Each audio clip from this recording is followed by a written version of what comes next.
What up, gamers? How is everybody doing? Anakitos, if you want to...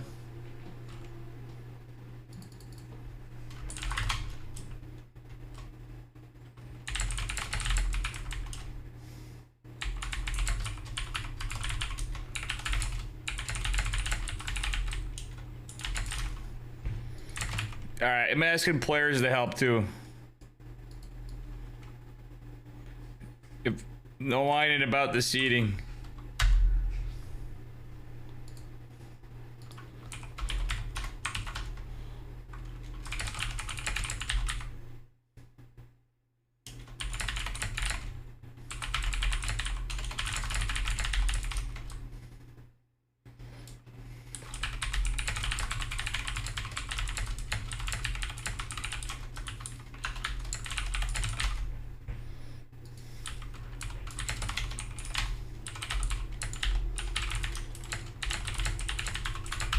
Slip wants to sign up.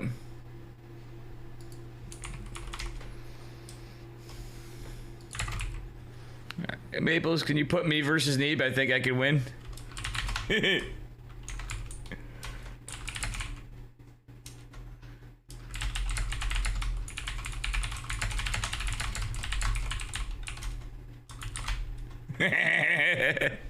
Neeb wins automatically for being a New Yorker. No, Maples, I could try to do that. Let's see what happens. How you doing, Miss Cavera?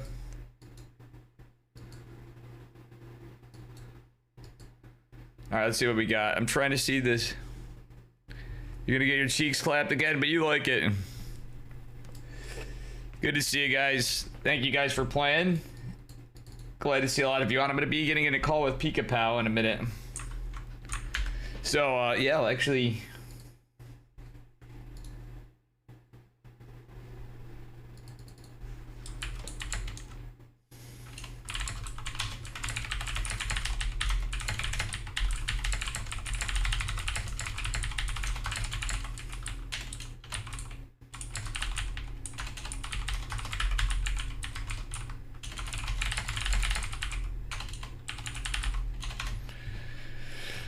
I'm gonna hit up Anakitos Mavi too. Alright guys, I'm turning off the music there. We got a matcherino. Guys, please use those codes. It up to Arcadian.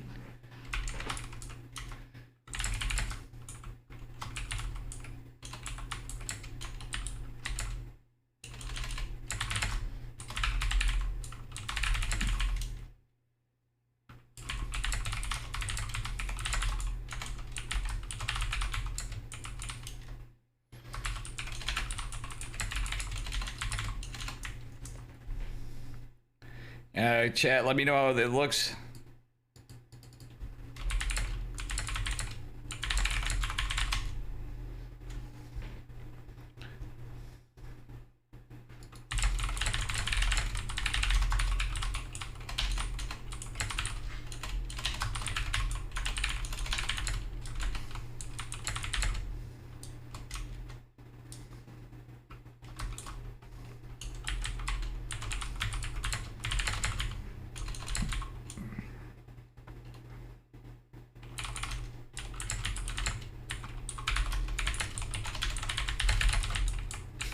We had some...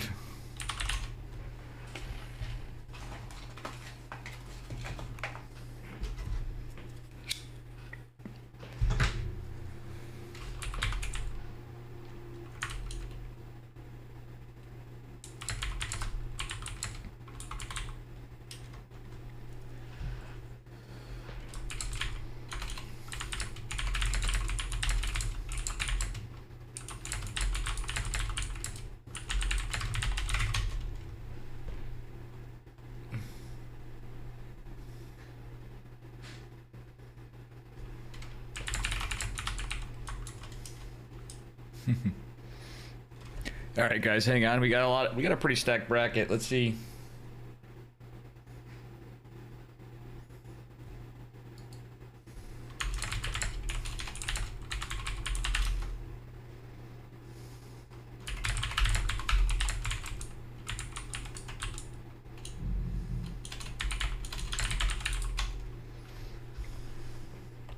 Bracket will be going live shortly.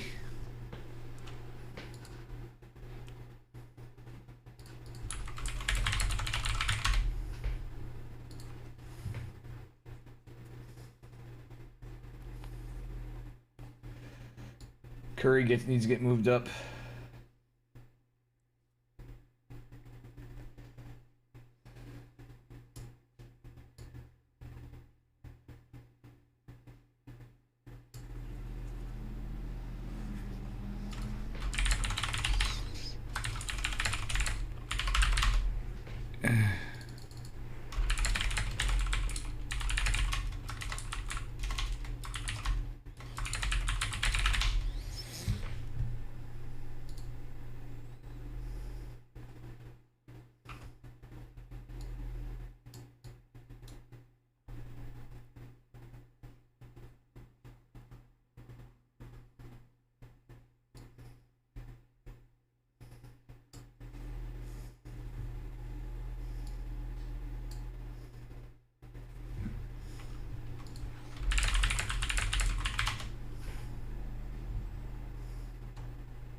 All right.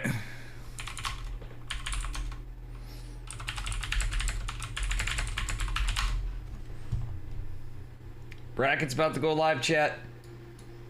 We got a lot of shit going on that I didn't see on teamliquid.net before. I had to move Slip up too. God damn it.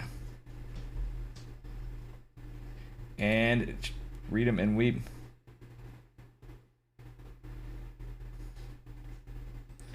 It is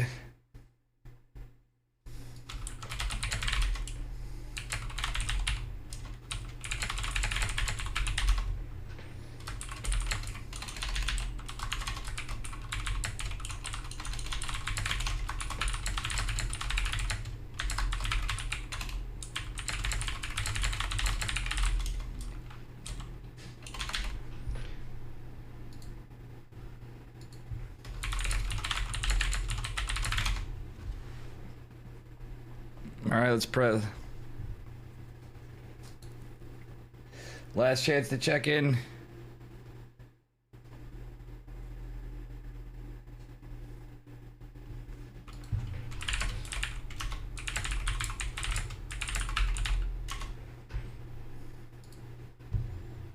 All right, let's see.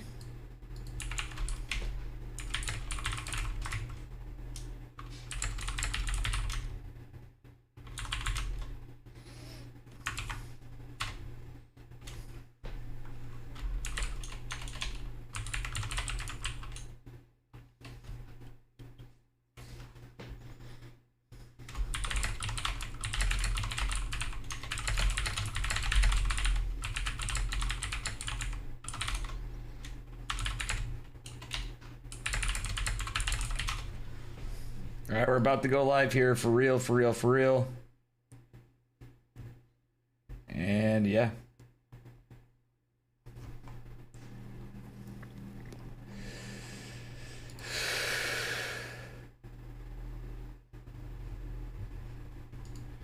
Last chance, last chance. Here we go.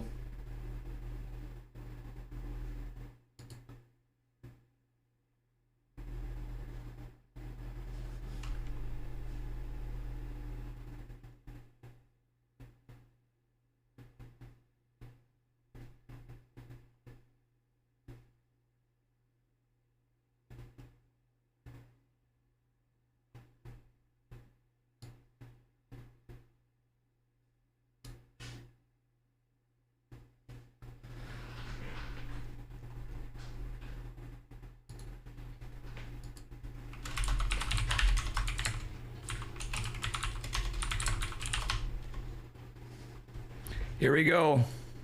Dave quit smoking.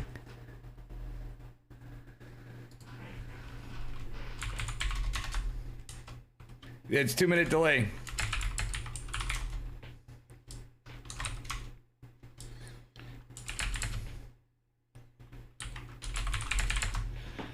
It's Plat to Pro.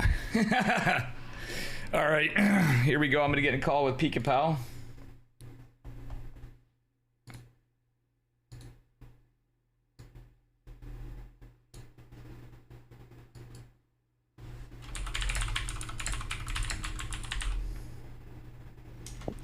Pika Pal, how you doing?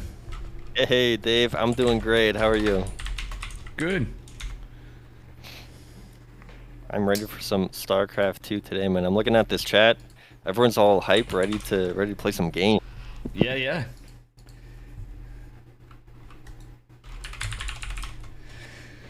Yeah, so some people, I'm just getting some scuffness here. Yeah, everybody's hyped that they're also nervous. They're like, wow, I got, so-and-so, and Maples is requested to play against Neebs. I was like, all right, you know what, Maples, for you, we're going to scuff everything around to make it so there's a chance for you to get Neeb. Which means man. he has to beat Deuce Vault, who I have no idea who that is.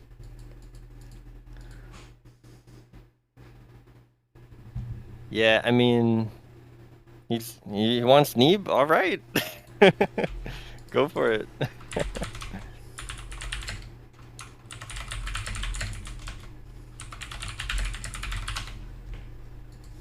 Yeah, I DM'd him. So, Hanmato versus Neeb would be a good one to catch too. There's actually a lot of good matches here. We're gonna have Heaven join us too. So Pika Pal, we could do a little bit of stuff if it's okay for call stuff, because I was hoping to get as much coverage as possible. You know what I mean? Just because it's been rough. So thank you for joining me today, by the way, guys. If you don't know Pika Pal, he hosts Diamond tournaments. Used to host. Yeah, I've been on hiatus. But still a huge StarCraft enjoyer. Excuse me, I got like not much sleep. And wow, this is a lot of chatter in chat here. So, but thank you. How have you been, man? Everything going all right? Yeah, I've been well. Not bad. I've definitely still been keeping up with watching StarCraft. Haven't missed the GSL and just always trying to catch what I can. That'd be cool if we see some games from Zest, and we'll see some high level games tonight for sure. I'm excited for that. Yeah, I'm glad to have you. I figured you'd be pretty stoked with. I've been invited you for some time because I know this is the kind of stuff you'd be. Some of the players we've been getting in particular too, you'd be excited to see. Did Special end up signing up? Yeah, he did. We do have Special. We got BioIce, Neeb, for Jumi, Geralt, obviously Zest. Pretty stacked, Right, and I even see some familiar names outside of the pro scene. Like I saw Fletch in there. I see Ares in here. So it's just cool. It's cool to see the community coming together for these open tournaments, seeing people paired up with pros. It's fun stuff. No. I'm seeing there's an issue.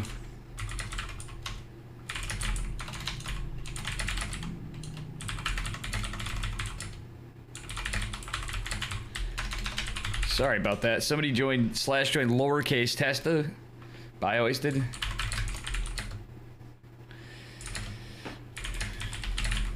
You gotta sometimes leave channels. What is it?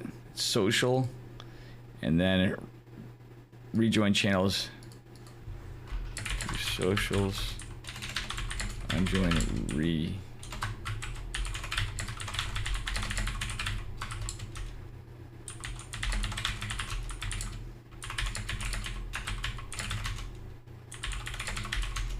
I'm sorry about that, buddy. I don't mean to be rude to you. It's just this stuff happens all the time, and usually, I'm surprised some of this stuff is.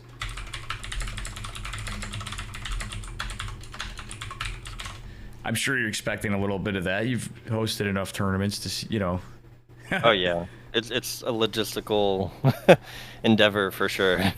So in this case, what the issue is some people join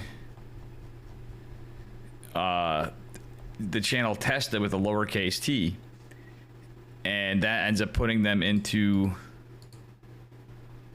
another set. A different channel. It's like driving to an event, and you get to the place and nobody's there. You know, it's got to set off some alarm bells. Yeah. I'm gonna tell him. Yeah, it's just all from a lowercase, and oddly enough, sometimes it puts people in to the same one.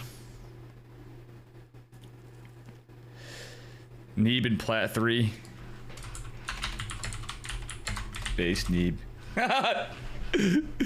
Oh, I love this. Neeb was on a Plat 3 profile? Yeah, look at his name. That's actual Neeb. Oh, wow. If you look at the chat. Nice.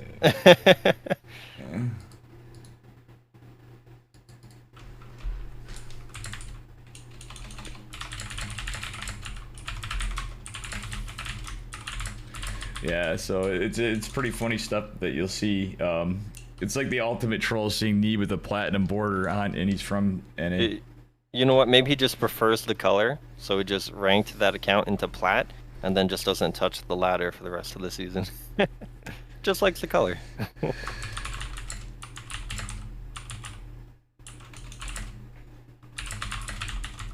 Yeah, so all right, let's see. What who would you like to try to catch? If we can, because people are gonna should be starting to play. All right, what give me a couple options here. All right, so on the bracket side, we have Anakitos Mabi got a walkover for Jumi. Wait, for Jumi walked over.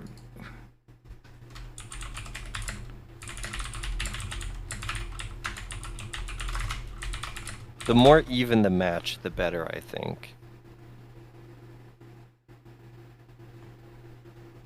Yeah, some people walk people over, and they're right here. That's weird. Oh, never mind. So we got Deuce Fault versus Maples, which would be a good one too, going into Neeb. We got Slip Chip versus Exo Striker. Dave Litos is Pikachu 92, who you may know, the legend that plays in like every possible open any tournament forever. We got Poriforion versus. You want to catch Poriforion? Happy Stick. Sure. We're gonna catch non-pro people here. Oh yeah, I gotta tell them. Over on Blackburn, we're jumping in there. Want me to invite you? I'm gonna tell them to invite Pika after that. Oh no, I'm in. Okay, thanks, buddy. Cool. So our first match, we're gonna go and give the. I like doing this anyway, but it sucks when we don't have coverage on the other sides. I always go for our buddies in the scrub leagues. You know what I mean? First, even if I'm putting up all the money for the tournaments, just the way I roll, you know. Sure. Plus, they sometimes lead to the best the best brackets. There you go.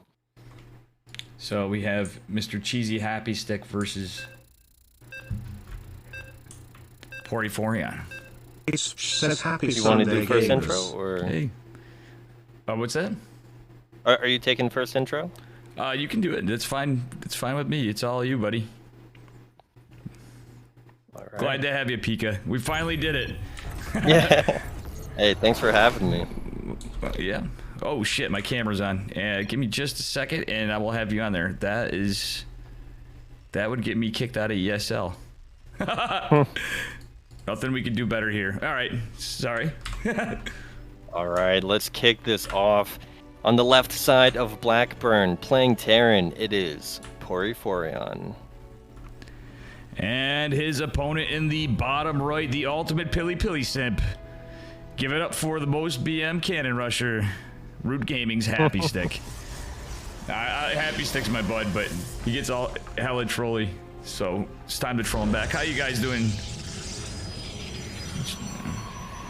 Now this is a best of 3, right? Yup.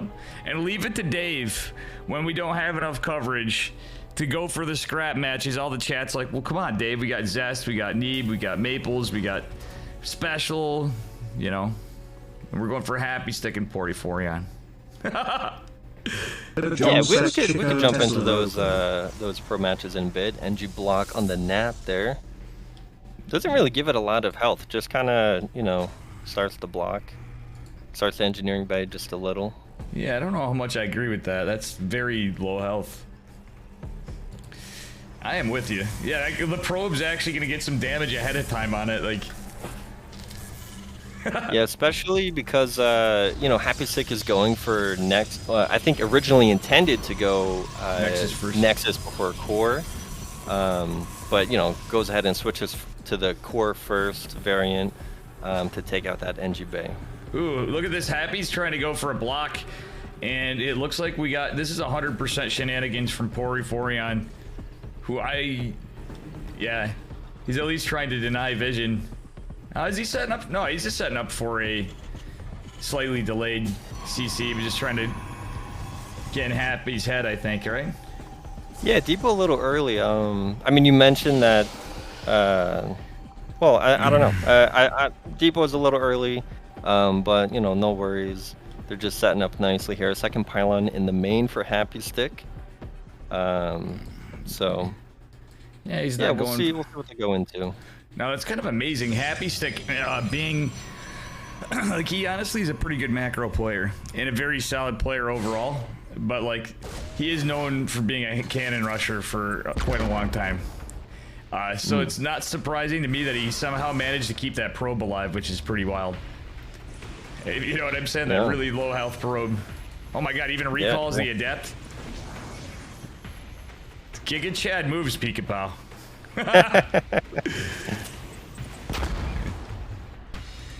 He wants that Reaper dead, but it ain't happening. Yeah, he was going for it, but looks like the Reaper's gonna back off for now. Did Poria see the Robo? Yeah. And guys, this is Pika-Pow with me. Sorry, chat, seeing that I had to bring this up. I don't believe he did. Let's take a look in Poriforion's vision, guys. Yeah, it's on the left. I think he might have. Let's see. It just looks like he may have noticed it's a Robo. But I don't know. Yeah, Reaper goes down. Yeah, and with the 1-1-1 build, he's more than likely going Widow Mines, but we'll see. Could be Hellions. Nope. I'm wrong. Pika-Pow, what is this? It's a 2-1-1. Yeah, I mean he's playing like this 2-1-1 variant. That's kind of interesting.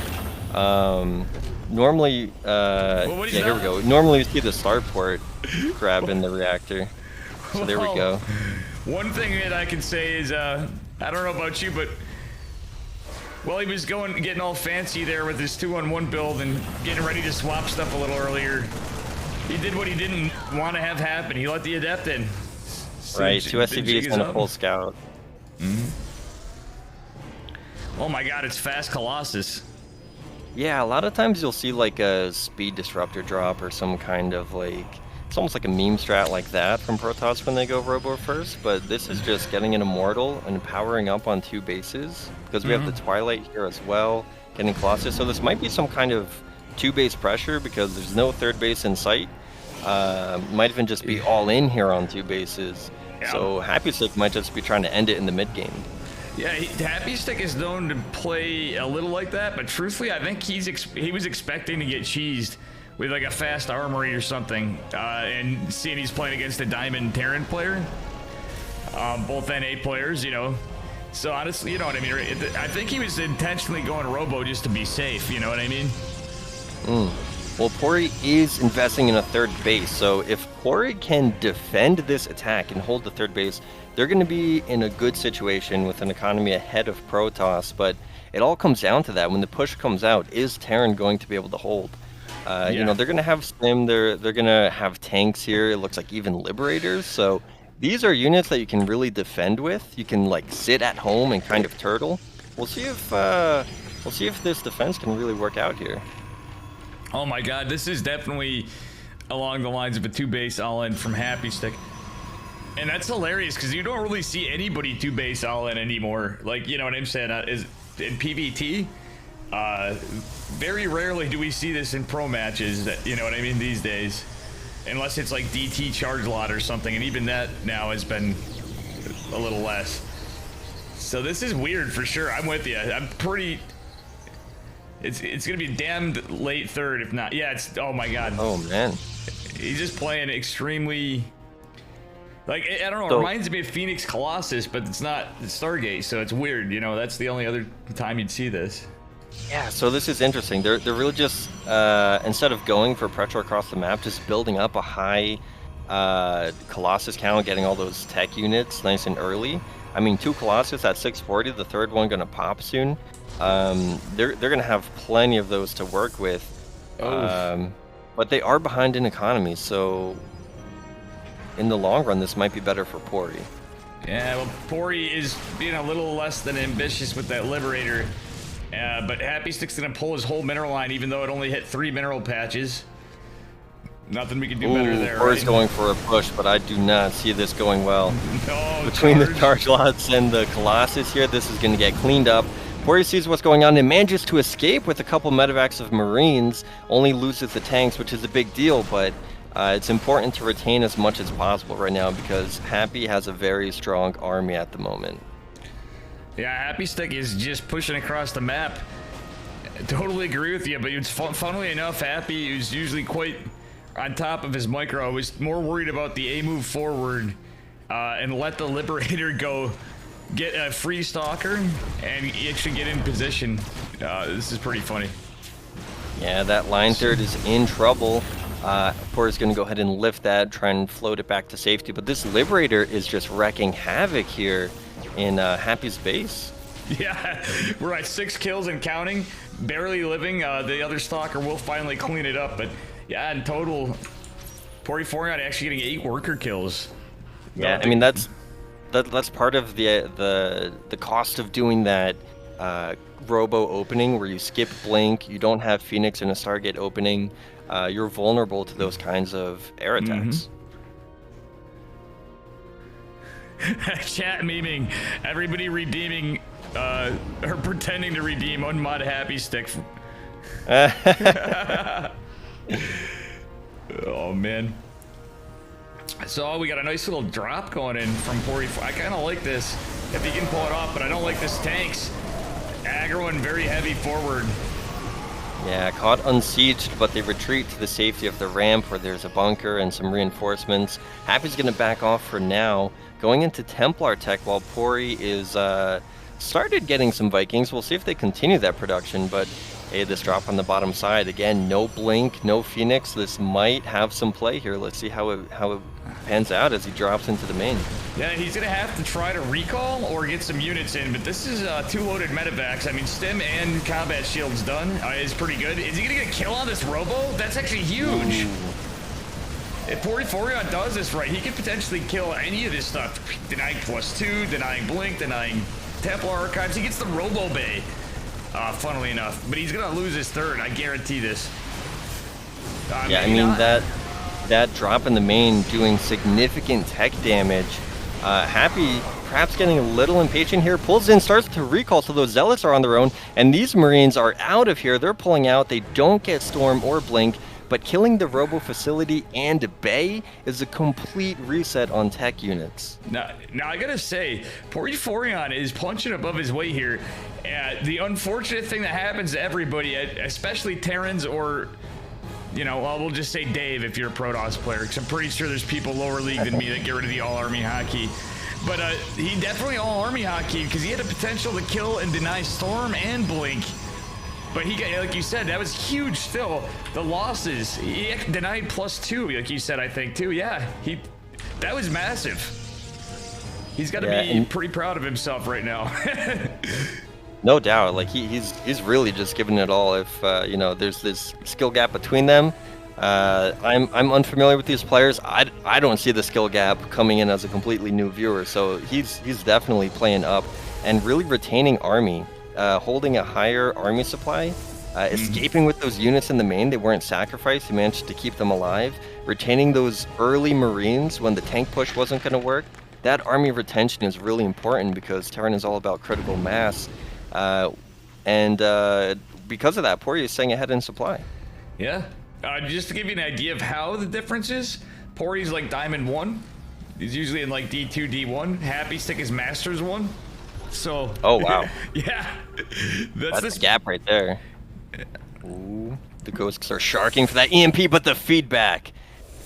Too fast here from Happy Stick. Quicker on the draw.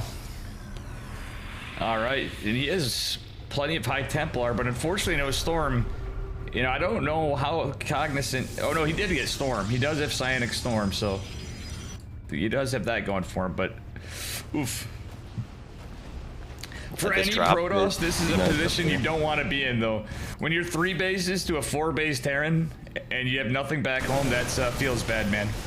Yeah, it kind of gets back to the opener in the beginning, because Pori got that third first. It looked like Happy was gearing up for a 2-base all-in. The burden is on the Protoss to get something done. And oh no, another reset.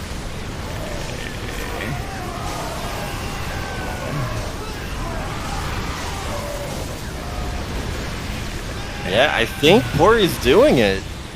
Does Pori take this game? Chad, this is like one of the bigger upsets I've seen in a while.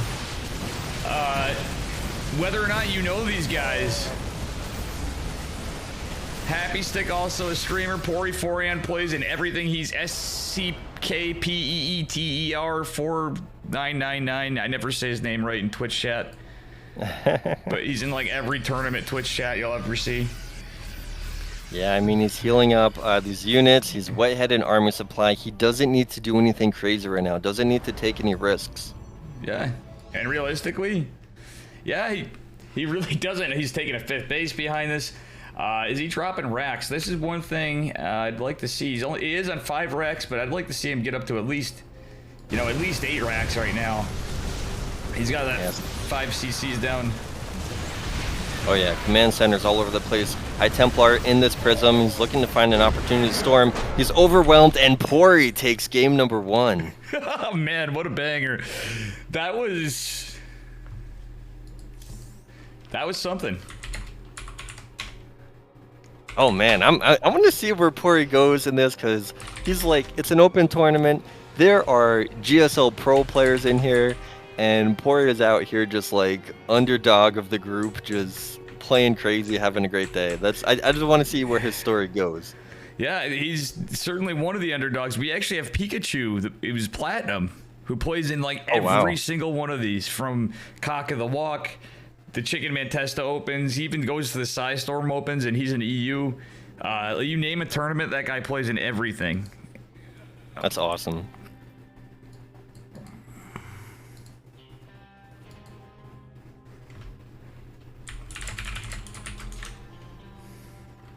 And this is best of 3, right?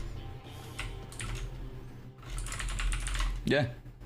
It's a best of 3. The finals are best of 5. Outside of that, everything else is best of 3. Very cool. I have to say, since we raised it to $200, it puts a lot of pressure on our higher ranked players too, because we're starting to see higher ranked players. You know what I mean? So, usually we'd see a consistent run of the mill of Rattata, Geralt, Christianer, etc. Now we're starting to see more frequently Special, Neeb, Zespion. But anyway, all right, let's get or do you want to know? You do it. It's all jump you. into game number 2 here in the bottom right corner of Curious Minds. If you're a dreamer, you'll believe in him. It is Pori. Yeah, he's from Team Gosu. And his opponent in the upper left. Give it up for our pink Protoss player, formerly known as Lick My Happy Stick. It is Happy Stick from Rue Gaming. See what memes he has for us this game. Right, so this SCV on the map, Pori is up to something. We have a Rax at home, but this may be an early scout because of Happy's, notorious cannon rushing. But I don't know. Happy's doing a pylon scout. SCV protects the barracks builder. Gas steal? No, it's not going to take it. I think Happy's just another entry entry block. Yeah. Would like to see him go a little longer, and he is, but he has to keep that SCV alive. Oh, bad RNG. He's staying. Oh, no. Keeps the SCV alive. That's important. But for how long? I have a feeling that SCV is going to die for free a long way. Oh, man. If the scouting probe from Happy catches him on the way home, that would be incredible. Yeah, but so far, yeah, actually it could even back at home. Oof. Truth be told, that eBay did absolutely nothing. Yeah, only a 10-second delay there, and honestly, this depot, I'm not sure what the story is with getting the depot before the command center. Man, if we had interviews, I'd ask, because I am curious. Well, I mean, I'm sure we could ask him in chat after, you know, too. That is, I think his original goal was to block, you know, scouting, but he's obviously setting up for a reactor. So it doesn't really make sense. Hey, thanks for the follow, Mike6RS. And guys, with me is Pika Pal. This Deuce Vault guy is so toxic, Maples is telling us. Well, hey, if he's 2 BM, let us know. There are BM rules. Though I wanted to spice it up in Chickenman's absence and, you know, award the best tasteful BM with a consolation prize for being funny and not actually BM, but, you know, I don't know how much you agree with that, Pika Pal. Oh, well, I don't know. But that Reaper pops in, catches the Twilight, but the Stalker does kill it off. So poor knows he's up against Twilight. Ooh, the bunker isn't quite ready on time. That Stalker can do some real damage here in the natural. Yeah, I think we may just see a blink opener out of Happy this game. Yep. And that's being said, he does it. And he's getting some pressure in early. Ooh, I love the command center scoop here. You don't see that enough. I really appreciate that, keeping that SV alive. But yeah, this is escalating out of control. Until you have 3 Marines, you can't really fight a Stalker unless those SCVs help out. But this is quite the delay here. Happy is starting to take a lead here in game 2. Yeah, at what point are those 2 SCVs and they're actually helping? If you think about it, the trade-offs are many. Number 1, you can't get the bunker going. Number 2, he can't make an orbital, which I think is almost more of a challenge. That delay on the orbital. A few seconds of delay, it's nice to keep the SCV alive, but when the delay is this much, oh, we don't want to kill the command center. Okay, when the delay is this long, you know, that idle command center really starts to hurt. But the tank secures the natural for Terran. Off to a rough start, but Pori going for that 2-1-1 infrastructure again. Actually going up to 3, going to play a 3-1-1 this game.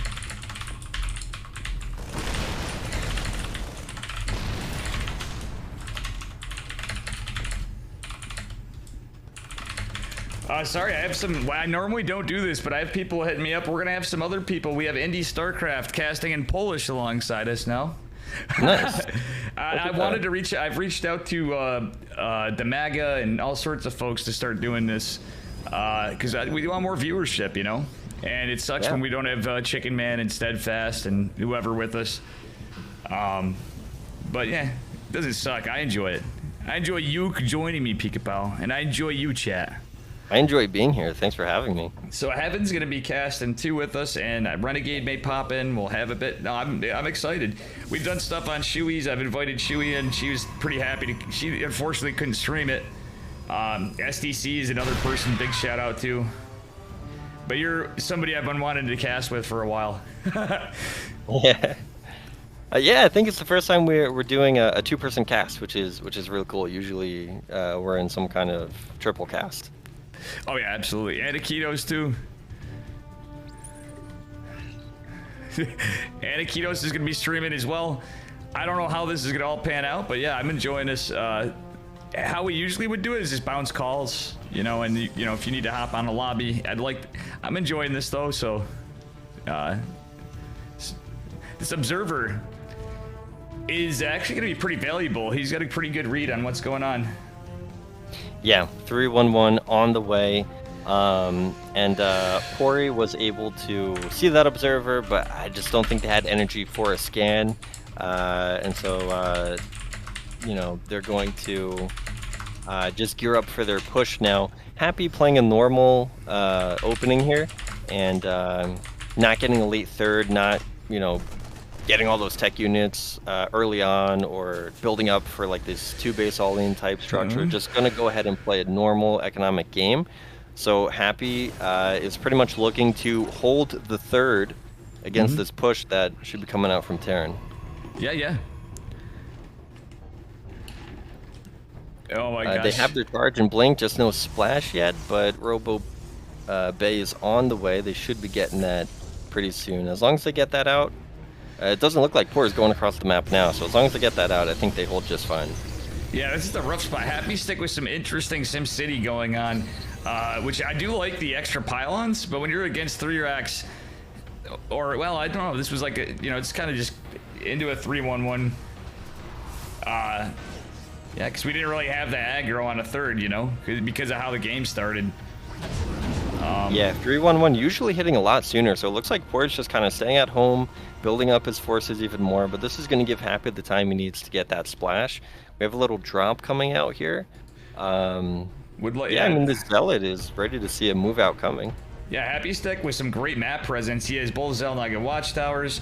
As an observer going to the center, the Zealot kind of just menacingly standing in the front to scout a push out. But Poriforion, oh my god, he just got so lucky. Did you see that? Timing. What are the odds of that? But Happy Stick is going to actually end up scouting it anyway. That was so damn lucky, Pika Pow. Wow, yeah. Now, if the medevacs were way on the top end of the map, they might have been able to circumvent everything, but let's see. I mean, is there a response? Yeah, units are coming into the main, but is that everything? Because the push is coming to the third. Well, there's a lot of army just camp. Well, the Colossi down at the third, and this is enough to take out a Colossi, but, well, it was scouted. I think this was a little bit of a debate. Yeah, Happy Stick knows what's up. That was a debated scan. But I'll tell you what, it did let the tanks get across the map safely. So here comes the fight. Lots of Zealots running in here. That's not what the tanks want to deal with at all. Force Field's working a little bit against the Zealots, but they get some surface area on those tanks anyway and clean this up easily. Yeah, Poriforion starting out on his back foot a little bit, but you know what? He can jump in. Well, not really. It's 4-5 Stalkers against just 1 medevac or Marines. That's not going to be able to do anything. Yeah, Poriforion is going into survival mode here, frantically walling off. Doesn't need that supply, just wants to wall against the Zealots, and is kind of in a defensive posture here against 4 bases. Happy now expanding after defending the push. Hey, yo. And welcome everybody in chat. We're trying to cast here. We're on a 2-minute delay. Sorry that I've not been introducing again everybody the shout outs here regularly but man, there's a bunch of stuff going on and some good games. And, sorry, go on. Oh, drop cleaned up there in the main, and it's at a point where Pori is really gonna struggle even to leave his base here. That skill discrepancy that we were talking about earlier, Dave, I can see it clear as day now. Yeah, this is where you're gonna see it. Happy Stick opening with a bit. I don't think it was a meme build. I thought how he kind of played that other game, he was going for something really aggressive, but I think he was suspecting like hardcore cheese is why he opened Robo and was playing like that.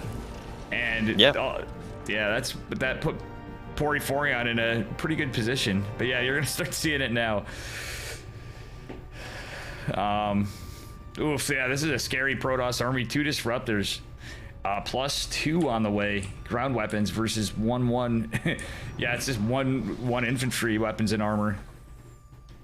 Yeah, filling in with some immortals as well, which will be good considering all the marauders and tanks. But then also even just getting a 3rd robotics facility and storm and everything under the sun. Yeah, Happy's in a fantastic spot. He's got a 4th starting to saturate while the Terran's just dropping a 3rd. And it's actually, that's enough Stalkers to really potentially just kill it. Down. Yeah, that versus armored is so good. Yeah, it's going to be really hard for it to move out from here. And Happy can take the map. When your opponent defends, you can expand. You can do whatever you want. You can do a Stargate transition and, be ready to, start filling in carriers. Happy has the whole world available to him right now. Oh, yeah, absolutely. And Heaven, if you want to get in, fire up the stream, 2-minute delay. Anakitos Mavi's on. We can do a little swap or Castorino's on. Would you mind too, Pika-Pow, if we do that? It's usually the spirit of the Chickenman Testa Open, but I don't want to make it difficult Yeah, for sure. you. No, I'll cast with anybody. I'm just here to watch some StarCraft. Yeah, man. But I'm enjoying it. Again, it's coverage. It's getting the community in, having fun, enjoying StarCraft. A bunch of buds watching StarCraft on Sunday. You know? There you go. Ooh, that Disruptor was a little underwhelming. Only caught one Marine. Yeah, that was a really nice split there from Pori. Desperately trying to secure this third. And Happy's filling in with more Zealots, so kind of just staying on the same tech. Oh, that was a big stim up to the main. It looks like there's some action up there. Maybe a War Prism dropping in those Zealots. Oh yeah, that is definitely a Zealot run by. Getting a kit move. GG. Apologies. You know, being that I put this on, I forgot to do something, running a little behind today. Imagine not being live on teamliquid.net. I've been doing this way too much lately. When I got like indie on there and stuff. Well, at least we're getting good viewership. Whoa. On the Polish side, that's pretty crazy.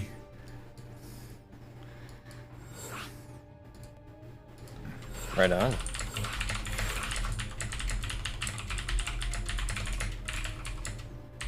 Yeah, I'm curious why there's such a massive difference from Game 1 and Game 2. Game 1 was a little bit unorthodox, that's for sure. From both players, really. Game 2 was a little bit more bread and butter, TVP. You know, you have a blink opener versus a 3-1-1. And the 3-1-1 push just wasn't there, it just didn't happen.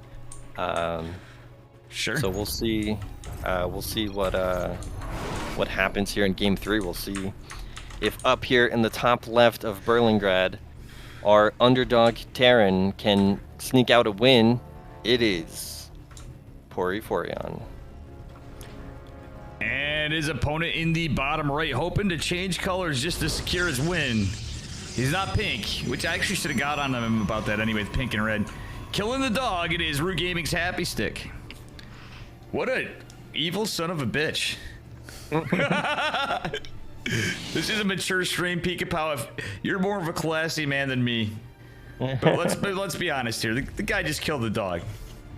Yeah. I mean, I don't know. That's I don't know what that says about somebody's character. Well, like, don't get me wrong, the critters are annoying, but you know, you're out there just, you know, exploding dogs. I don't know how to feel about you. And it is proxy 4-ax, it looks like, with the 3 SCV pull. That's what I would do. I mean, if it's 3-ax, you only need 2 SCVs realistically, but could be both.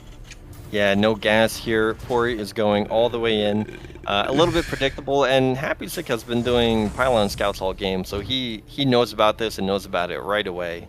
So it's going to come down to, it's kind of a yes or no. Do you know how to deal with this or not?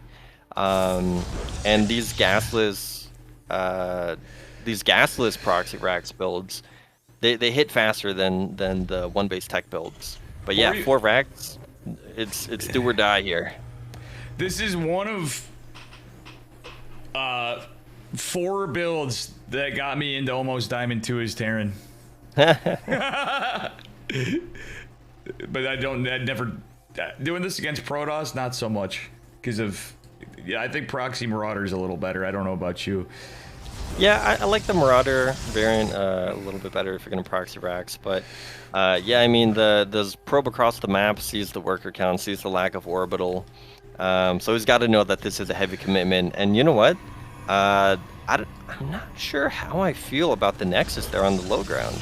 Yeah, at the same time, I don't know how I feel about the reaction from Pori Forion. He's trying to get a bunker. Like, you need to hit, like, usually you want to hit with up to 8 Marines and have it a little closer, but like, if you're in that situation, you pull the boys, you got to target the pylons, depower stuff, warp gate, shield batteries, because once shield batteries are up and they're near a Nexus, you're in a lot of trouble with bareback Marines, you know, no stim, no combat shields. Oh yeah, attacking the you know, trying to kill the Nexus on the low ground, it's a scam. Like, you're doing this build, you need to kill them. But this is, I mean, we have a bunker up, that's something, but it is very far away from anything that's important. So, I don't know, I mean, he's making 4 Marines at a time. This will start to build up, but this also gives Happy Stick time in the main to get superior gateway units out and shield batteries. Yeah, and at the same time, there's a proxy potential for Happy Stick. If you notice, he's got a probe, he's got a pylon. So yeah. he can just build, I bet you he's just going to build a couple of depths behind this, and he's probably just going to hold this. Yeah, I like the choice to get Adepts here. I mean, Adepts 3-shot Marine instead of 4-shotting like the Stalkers do. But then again, the Stalkers have a lot of micro potential. Adepts are going to shade out, get out onto the map, and possibly take out some workers. But suddenly the bases are even. Or he's considering expanding, doesn't really have the minerals to do it. Yeah, that's going to be rough, and he certainly should have seen the Adepts. I mean, that was pretty clear as day. Always targeting the overcharged battery. That's actually really, really good. But the micro the battery goes is down. not there. Pika, I don't know about this micro, though. He just let probes completely full surround the Marines. Yeah, those tasers were zapping everything out there. And you know what? If the thing about shield batteries is that if you get enough units, you can basically one-shot things, but now all that critical mass is kind of reset.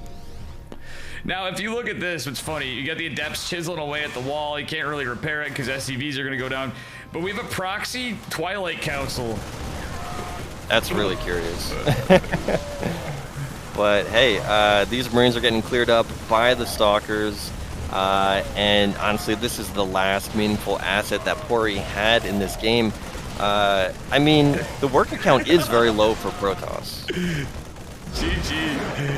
GG is called. Oh my god. There might have been some play there, but no, I think Happy Stick takes that one. Game number 2 goes to Protoss, and he moves on in the tournament. Yeah.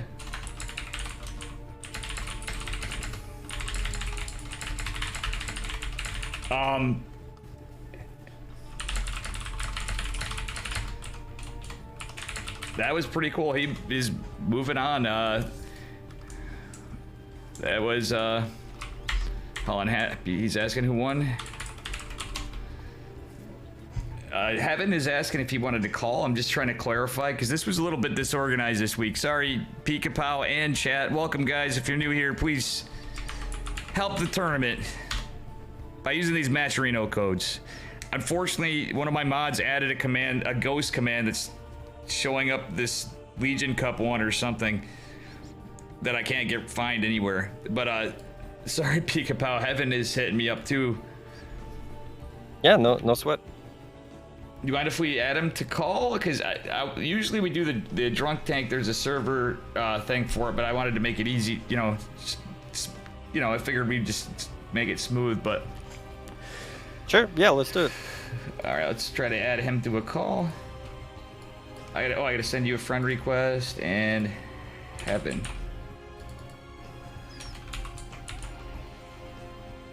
If you want to accept that. And I can add Heaven in the call with us to make it easier. It's just a couple of clicks then. All right.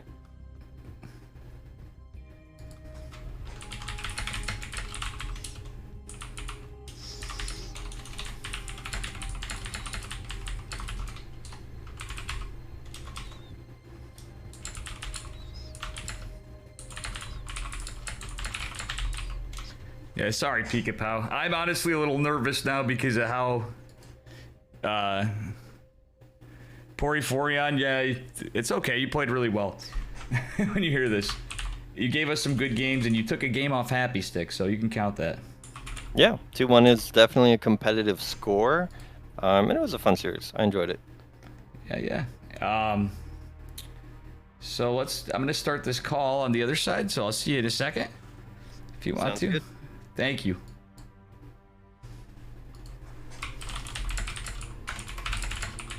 Heaven, what's up, buddy? Yeah. We got you and Pika Pow with us. Thank you both. Sorry this is a little messy. I figured at least we could talk about it. Yeah, we're doing it. And you're another guy I've wanted to cast with for a while. Based Heaven. Really fun Protoss streamer. Good game player. Yeah, I'm excited to be here, man. Thanks for having me. Another gentleman I'm a big fan of, and not to get the cast crowded. So hopefully, whoever we have, this can just naturally go into whatever. If you wanna, we can split up into separate calls. I got Anakido, so I was trying to get a hold of here too, because I thought he might be streaming. Are you streaming this, Evan? It was no pressure. No, I'm not online at the moment, but if you I want can to, be if you want me to. It's no pressure. If you want to, we can do it next week. We can get things planned out.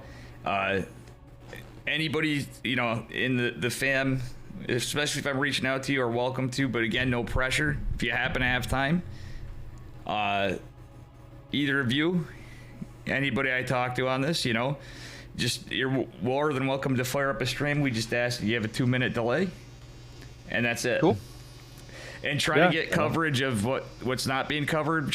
But if you can't, just hop in whatever, but just so we can get other sides covered. Actually, Indy StarCraft's casting this right now, which I'm very surprised and thankful for. I was like, dude, go for it. So we got like hundreds of Polish people watching this right now. It's great.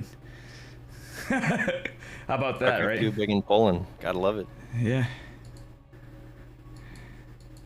Oh, Happy Stick has to bail. Well, good on you for focusing on school.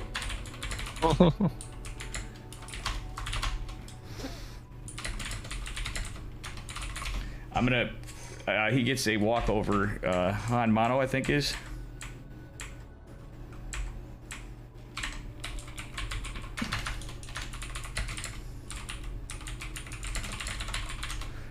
All right, so Happy Stick has to go with it for a midterm exam. So Han Mono gets a walkover. So let's see what we can catch for a series. We got Neve versus Geralt. Oh my gosh, Geralt's got to be sweating. I'm sure Indy's covering that after. Well, they said if there's games still going on.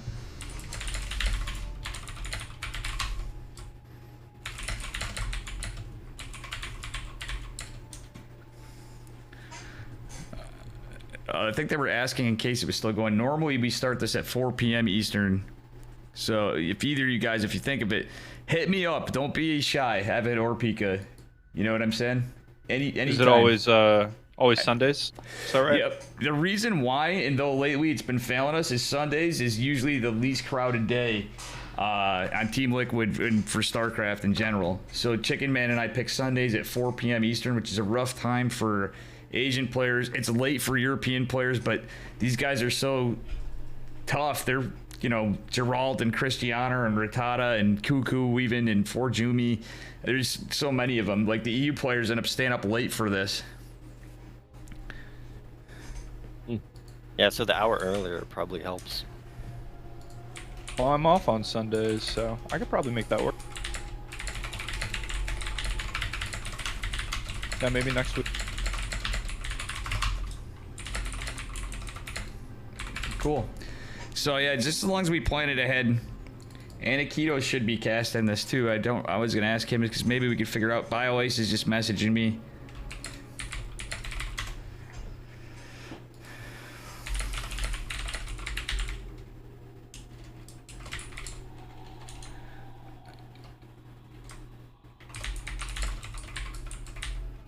I'm sure you guys wouldn't mind casting this one too if we have it.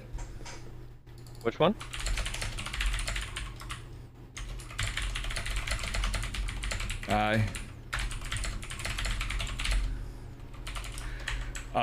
Be BioWaste versus Special. I'm sorry. I'm trying to get them set up, but there's a lot going on. Today's the exception. We obviously had DreamHack going on. Welcome Fido. Welcome Sibajan, everybody. With me is Heaven, StarCraft, and Pika Pow. Heaven just joined us. I'm gonna shout you guys out. If I can spell your name, Pika Pow SC2, right? Is there an underscore? I always forget. I think there's an underscore. But that's alright. I don't really stream. Nah, I gotcha. So whatever the case, we have options, and this is moving along really fast, which I'm not surprised in a way. We have Zest versus 4 Jimmy. Damn. Geralt versus... Yeah, I was about to say, how can you pick? These all look like great games. They're getting good. The matches are getting good. But now you see why I always want streamers on here. Neeb versus Maples, yes.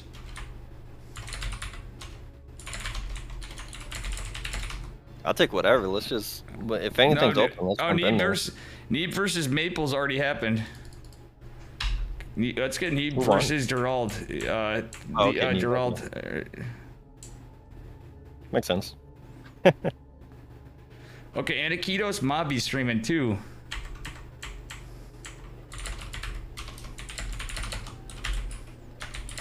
Are we jumping in Neeb's Glittering Ashes there? Yeah, jump in that. Neeb's Glittering Ashes. Some of these guys are just going. I do this every damn week, and there's always something. If I don't scuff something up or horribly just destroy it, it's not a Dave tournament. You know what I'm saying? Are we mid series between Neeb and Gerald? Yeah, and Anakitos is with us too. Shoot, we could potentially get him in a call and get him in.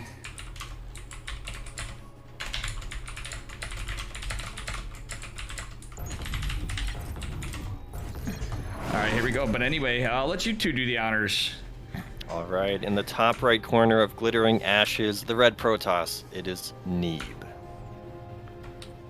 And we have in the bottom left, the blue Protoss, Gerald. Very cool stuff. And yeah, so this is definitely a spicy one. I don't know how much you like it. I don't know how much do any of us like this anymore. Like Are you what? referring to PvP? Yeah, PvP, the matchup. Oh, it's fun. It's cool. It is so stressful. Do we know the score? Because if they're like mid-series right now, is this game think 2, it's- game 3? I'm not sure, to be honest. If this is game 2, game 3, everything's scuffed. And everybody's like, next week we have DreamHack Thorn. Yeah, I'm just saying, like, just to clarify, because I had a feeling Thorn would be on there. I mean, last week we had the DreamHack qualifiers. Well, one of them has their tournament life on the line here, if it's a best of 3, so, you know, stakes are high for somebody. Neeb going for 1 gas? Yeah, I normally don't do this. I got chats with Maples. I would have made it a point to catch Maples and Neeb's side by following Maples. I apologize for that. It was a fun series we got though, but that was I did a little bracket fixing for Maples. He really wanted to play Neeb. He's a huge fanboy. You know. Yeah, Neeb with a really economical opener here, getting a Nexus before core, while Gerald is doing the more typical 2-gate opener. Wait, is his second pylon on the map? It Yeah, is. his second pylon's over on the right. Yeah. And He's Neeb going- saw that it was missing. 100% proxy Stargate. Oh, man. What do you think, Heaven? Well, let's see. It's No. Robo. What? That far away though? The plot twist. Yeah, it is pretty far, isn't it? I mean, Proxy Robo's back in the meta now with the Void Ray change. You know? Yeah, I mean, we'll see if Neeb can hold this. I mean, he knows the second pylon was missing, so he's out here sharpened for it. Look at the pathing on his Yeah. probe, though. He might Oh, is he just gonna find barely it? miss it. Oh, man. That's gonna be close. Giga Chad move. He didn't see it. Oh, Yeah, that man. was just out of range. That actually is. So That's really bad. that what I hate is what I like about it. I will say that is like a really good proxy location for scouting, but what sucks is the distance isn't good. But it's probably going to be a warp prism, I would guess. No, it's going to be an immortal. Would it? Yeah, you want that fighting power. Because Neeb got that early Nexus. Gerald doesn't want to let him get away with that. He doesn't want to let his economy get out of control here. So shield battery here. Neeb is trying to hold it. He says, I want this Nexus. Let's see if he can hold. Oh, he actually let the shade finish. Ooh. So he's gonna Okay, I lose mean, the every depth. unit counts. Yeah, he recalled one adapt, which is Okay. not too shabby. So there's a third gateway thrown down for Gerald, so he's hard committing to this push. Yeah. Yeah, Neeb sees that there's no natural, gets another shield battery, even getting his own robo. But I mean, War Prism has a lot of micro potential. We'll see what Gerald can do. Ooh, the probe from Neeb going out, so he's actually still getting some presence and potentially even maybe his own proxy pylon, so even as stuff goes on, he might be aggressive himself. And honestly, guys, I wish I knew the score. Look at this. He's defending the jump up spot by his triangle third with the probe keeping an eye on it. Because he didn't find the robo, I wonder if he thinks there's potential for DT. I'm curious to see if he does observer or mortal out of that robo. I think he's gonna go immortal. He's got a pretty good read on Yeah, there we go. He's got a pretty good read on what's happening. That being said, He's got 3 sentries total, so he's just going to go straight for the ramp, but Neeb's already in position. Turns around. Yeah, that probe really helping to spot there. And with that first immortal coming out for Neeb, this is really tough. yeah, this is With damn Cornfields. And with battery overcharge, oof, forget about it. Yeah, just adding batteries. He knows that this is full-on aggression. But, I mean, he's got the second Nexus, so if he could just hang on here, Neeb's going to be in a great spot.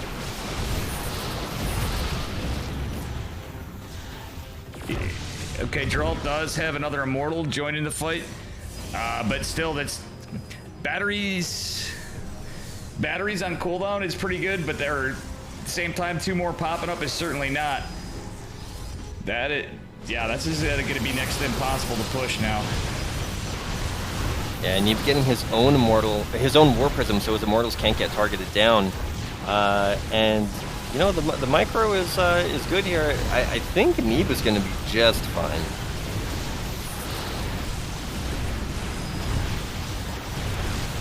Oh my gosh.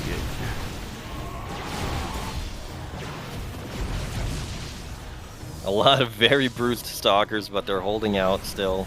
And the longer this goes on, the harder it's going to be for Geralt to break him. But he does have 3 immortals. That's a lot of punching power. Look at him just chunk those stalkers. Yeah, and even has zealots to fight the zealots. And look at the zealot micro with the War Prism. That's pretty crazy. Looks like it is going to get shut down though. Yeah, he keeps his immortals alive, but he's on the run here, and they don't all fit in the prism, so he's juggling, trying to keep them alive. But yeah, I mean, Neeb is now fighting away from his batters, getting aggressive. And I don't know, the win condition is looking hard here. It's looking tough here for Geralt. Okay, Geralt. Oh, look at this. It's the War Prisms and Immortals versus the War Prisms and Defensive. Oh, we got a little lag. Is that just me or you guys? No, I'm seeing it too. Oh, there goes Enkidos. Rip. Oh, Renegade's hitting me up now too. All right. I was kind of surprised he was opting to push out from the batteries, but he just felt very confident with his army at that point. Yeah. To just he win was, and stop that fight. He's just getting stronger and stronger. That proxy location is really cool because it was just out of the pathing, but it is quite far away from the natural. So Right. it's really all about that initial engagement, and you saw that especially with the sentries. And he wasn't able to get the force field at the ramp, and there was so much time delayed that Neeb was able to just have enough units to hold that. So. Sure. Okay, now we know the score. We got more on the series. It is Geralt. Oh, I just typed in Poriforion in here. Great. Geralt versus Neeb. Renegade may be hopping in too. Anakidos is going, so we might be able to do some splits if there's other series. Looks like we had some lag. Sorry to just update you guys. We have this going on.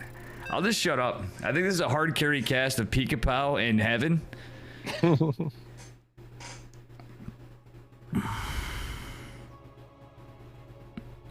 Yeah, chat all disappointed that Poriforion didn't advance. He was gonna be the underdog. I was rooting champion. for the guy. Yeah, he was gonna be the Ryung of the Chickenman Testa Open number 20. Yeah, right? Yeah. All right, game number 3 in the bottom left corner of Hardwire. Can he get the reversed sweep? It is Neeb. And we have at the top right our blue Protoss player, Gerald, for Psystorm. Yeah. All right, so 1-1. I guess it was Neeb that was down a game, so now he's gotta win. Oh no, 2 sorry, in a row. it's 0-1. Oh, that was the first game of the series. Oh, okay. Okay, so we're in game 2 then. All right. Let's see if Neeb does another gateway expand.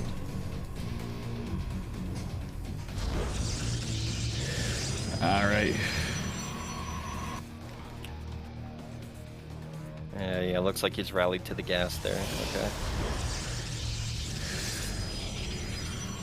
And that he is. Second gateway down for both players. Yeah, so it's double gate versus double gate. Are we gonna see expand or cheese? Yeah. I think it's cool to throw in those gateway expands. And I mean, Gerald even went for like a proxy robo and he still held. I wouldn't be surprised if he did it a second time, but it looks like he's gonna, play it safe with the double gate again. Play double gate, and I think all second pylons are at home, so we're actually gonna go a little bit further in this game. It's not gonna, come to a close so early on, I don't think. Yeah. So, Heaven, what do you think? Are we going to see some cheese, or are we just going to see the standard 2-gate opener from both and a 2-gate expand? Well, we'll see after the Stalkers complete what their next building is going to be.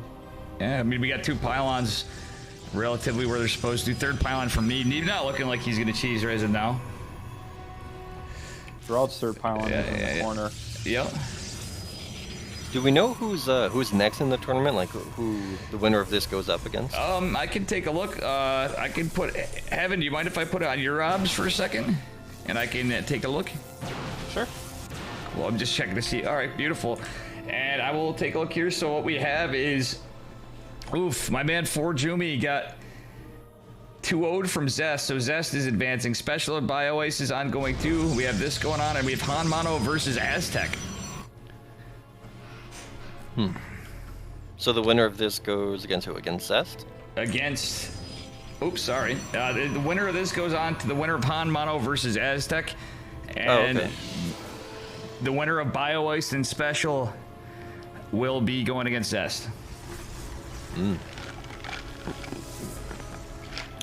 Little TVZ ongoing on the other side. Actually, on both sides. Han Mono also a really good Terran player. I forgot, is Aztec a Zerg player or a Terran player? I thought he was a Zerg player for some reason. I'm not as familiar with him. I'm not sure, but that pylon in the bottom right corner of the map looks like it's going to be a proxy Stargate down there. I don't hate it. I really don't hate it, this game from Geralt. He's got some great adept defense going on. Let's see if he has the money for a block again. Oh, just in time. And with those stalkers there, and he's gonna be feeling pretty good. Okay, so they're both going blink, but Gerald delaying his expansion a little bit here, getting that. Ooh, was that?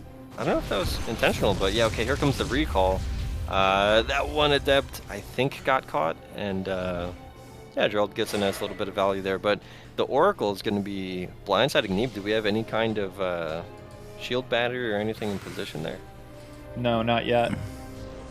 Yes. There's really no idea that this is coming. And what's interesting is even though despite Gerald getting his Nexus up a little bit late, because he kept probing in the main, the worker count is still even. So that's kind of cool. Huh. Yeah. This is the stuff that is honestly cool about PvP. And Heaven, you at least know, because you've been around and popping in the tournaments from time to time. I'm joking around about PvPs, but it's like, but we're both Protoss players, it is kind of a molding matchup sometimes, Sometimes. I don't Yeah. all the time. Yeah, it's like it never matters at what level, because everybody feels the same way about it. People can be like, oh, it's great, it's fun, and then after a while, but still, like, there's so many like blind counters, or like if you're on Blink Stalker Disruptor, it just seems like luck is a factor just from situational vision and, you know, fog of war. If you're even on a macro game, you know. All right, Gerald is going for his attack now. The Stalkers and the Oracles getting into position. This is kind of going to be a big moment here if Gerald can make something happen. Stalkers coming to the main. Where's he getting high ground vision from? I feel like he might have been just trying to poke in to look for like a fast third.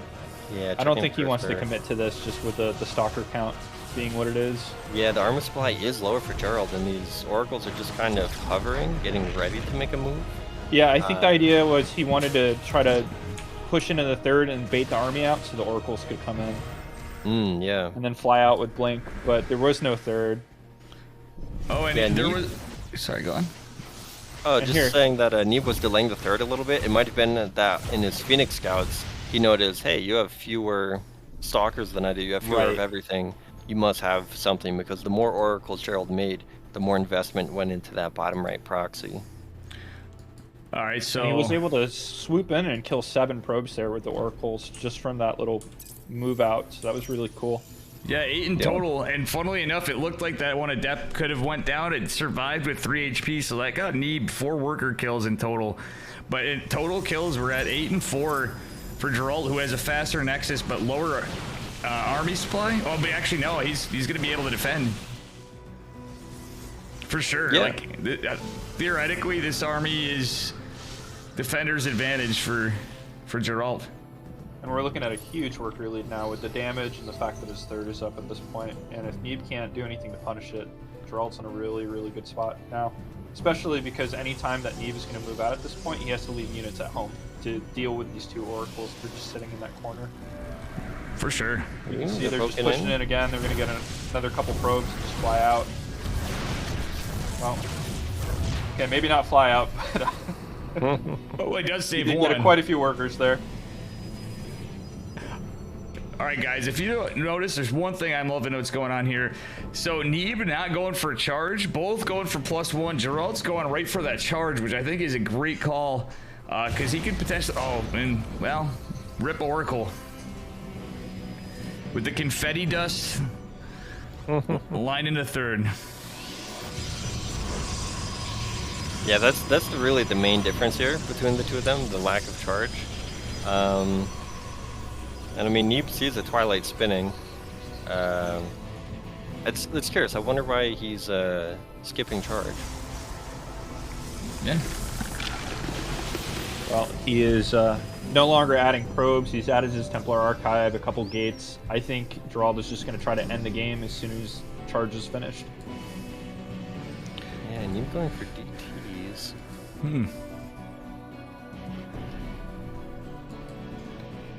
Well, you know something?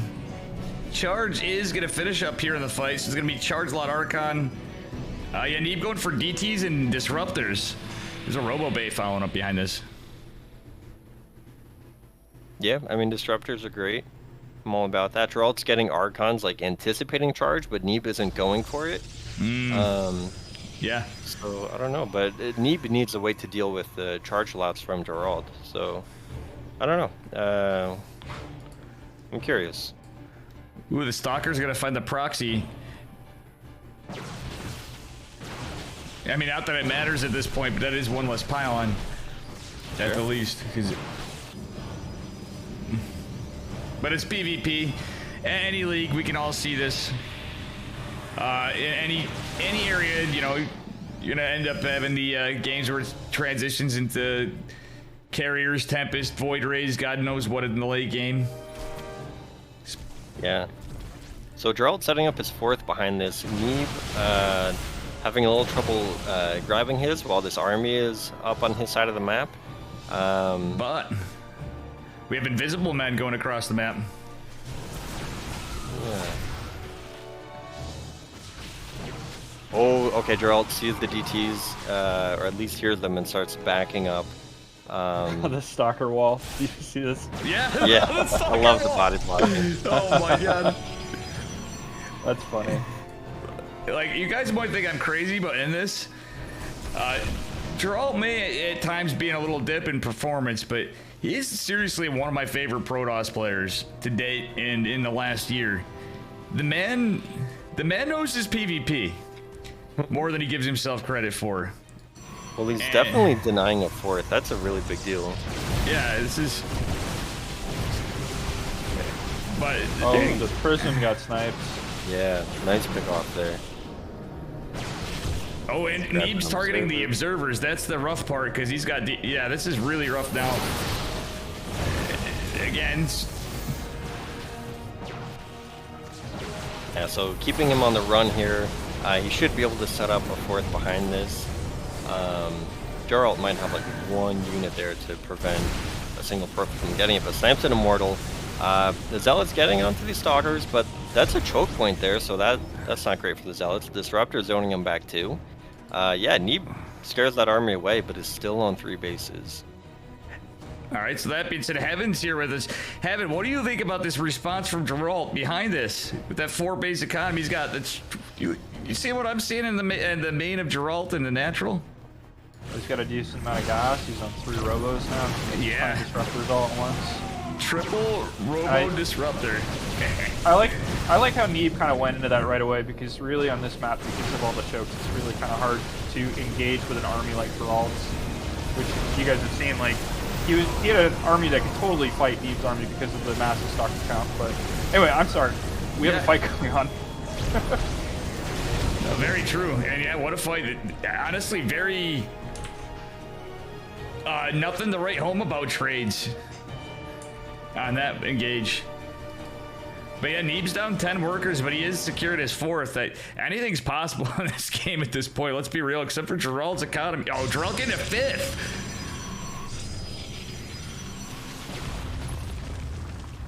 Yeah, so he's got his army on the left side of the map. Is he going to recall or is he going to push forward? I'm wondering, Geralt could actually...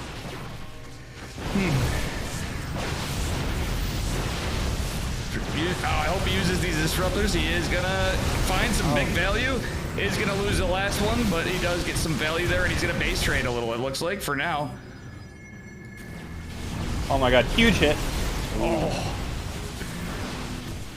Damn, Geralt. Let's go to game number 3 at least. Come on, my man from Poland. Yeah, especially in these base trade scenarios, you know, you have your camera flying all over the map, and you can definitely miss a disruptor shot hitting your units. But yeah, I mean, it's getting real scrappy here. But I think as the dust is starting to settle, things are perhaps stabilizing a bit. Yeah, the army supply in favor of Neeb, but Neeb is down on bases, and Geralt has the production. Oh! Yeah, that just chunked the army right there. Yeah, I mean, Geralt has been maintaining a base above his opponent this whole, for, you know, a long time now. But the army supply for Neeb has always been a bit greater. Oh, Disruptor goes down 2, 3 Disruptors. Ooh, until that happens. That's all it takes. Another Disruptor for Neeb, and yeah, I think Geralt just cleans this up, honestly. He's got a 4th base behind this. Oh, actually, Neeb's taking the fights. I'm sorry, that was my mistake on that.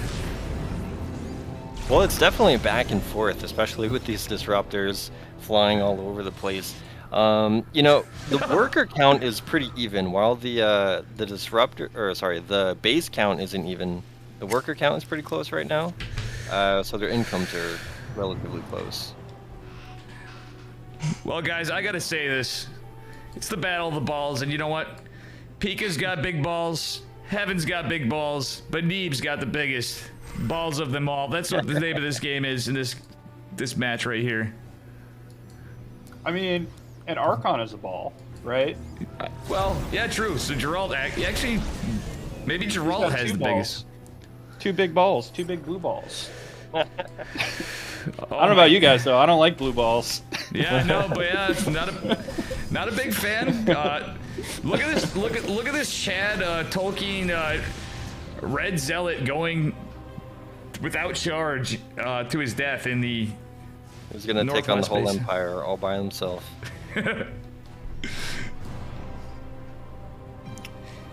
He's like that that first scouter marine you Neeb's sent out army. is No, tell me The this disruptors! doesn't happen. Tell me this doesn't happen. GG. What a goddamn end to a game! Wow. That was Oh my epic. god. Oh man. Oh. MVP observer scouting that possibility. That was Wow. amazing. Holy shit! Oh, and that was just like Obi-Wan Kenobi when Alderaan died in Star Wars. New Hope. Yeah, And I suddenly- it bet was like a- Poland's going nuts. Yeah. It was though there were a million voices were screaming in unison and then suddenly silenced. All right, Ben, that was kind of dark, but sure. Whatever you say, Ben Kenobi.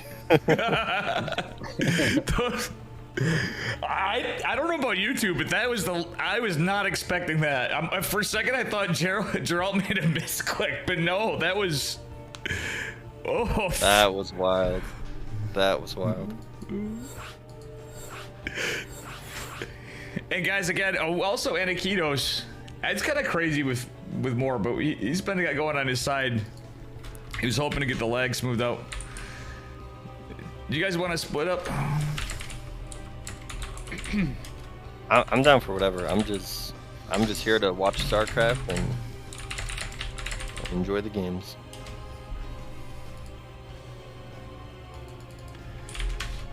All right, hang on. I have to get Indie StarCraft the links. Very thankful to have them. I have to mention some stuff to him for the future. I want to ask for people in the future, but I don't mean it in the.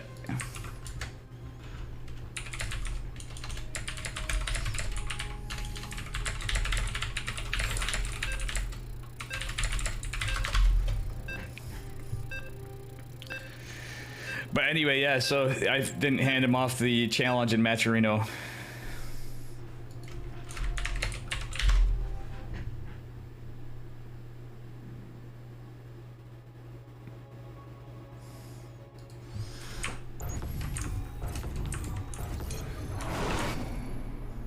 All right, here we are, folks. All right, in the bottom right corner of Berlingrad. Can he bring it back after that disruptor hit? It is Neeb. And we have the top left. Psystorm's Gerald. Yeah, Yeah. that's gotta shake you up a bit. I mean, he's probably trying to just put it behind him and focus on the next game, but you know, that's at least in the moment. That's gotta be kind of demoralizing. For sure. But it happens. It's the nature of the game. Yeah, you know what? I'm gonna let you guys hard carry it. You guys shout yourselves out, having you especially, because you're more streamer, man. And I'm a huge fan. Love you like a brother, Heaven. You know that. Even though I get Thank you, a little Dave. too drunk for your taste sometimes, you know. Sometimes. All the time. That's okay.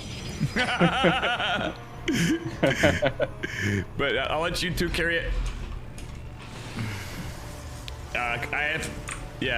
I'm totally not going to take drugs. Blood pressure drugs. All right, they're both going for that 2-gate again. And let's see if those second pylons are at home or if they're going to be playing some poker. Let's see what happens here. Yeah, I imagine your blood pressure's a little up after that disruptor hit.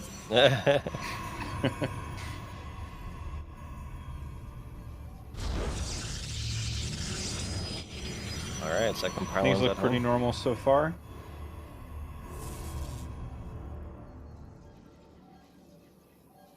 Yeah, I wonder if that was kind of interesting how Neeb went without charge. I wonder if he'll do that again. It's kind of cool. I guess he just kind of went. He got into disruptors first, right?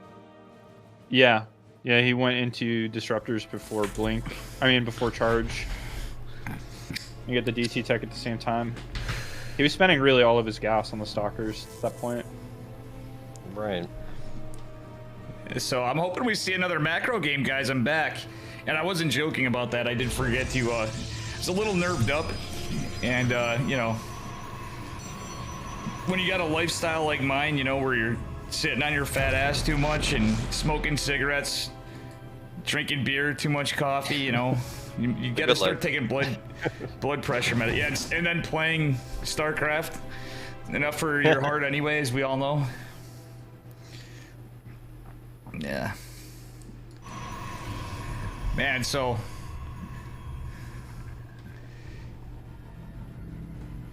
I'm hoping we get another spicy one. I hope this isn't a just a walk in the park for either player. How about you guys?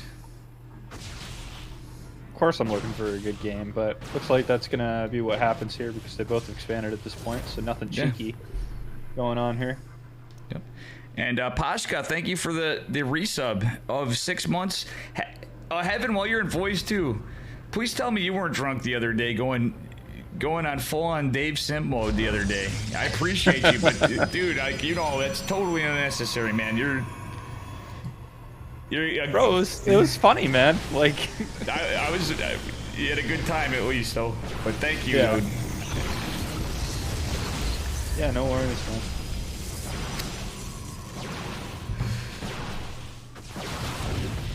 Oh man, he lost his pylon.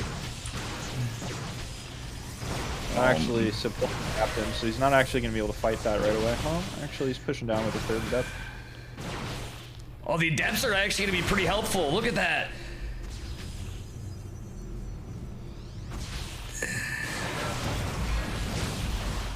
Obviously not the greatest against stalkers, but still they can help lead the fight. The bush. Oh my gosh. The special tactics from Neeb.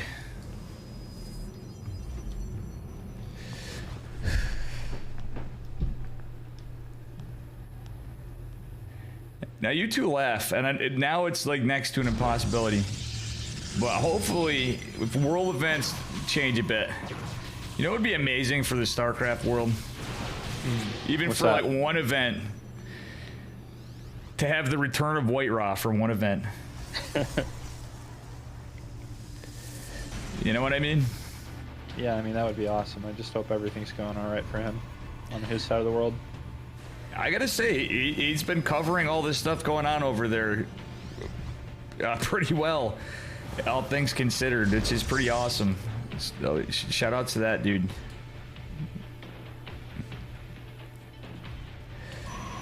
Not to be whatever, but honestly, like, yeah, it sucks, but even if that wasn't the case, I felt bad bugging Bly earlier today, but I asked him, but he's like, nah, I'm just playing a dream hack. But I go, hey, just, you know, in case you're in a spot where you're up playing, because I did see him in DreamHack, did give him the invite back. I was hoping to see maybe he might surprise us, you know, but unfortunately not. I don't know if Bly makes you two a mauled, but I'm a big fan myself. No, he's cool. He has some fun games for sure.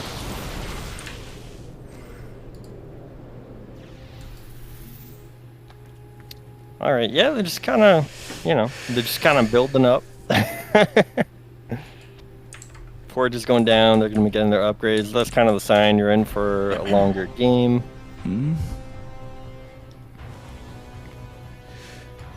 Yeah, they have 3 bases. Definitely not the best situation for Geralt at the moment.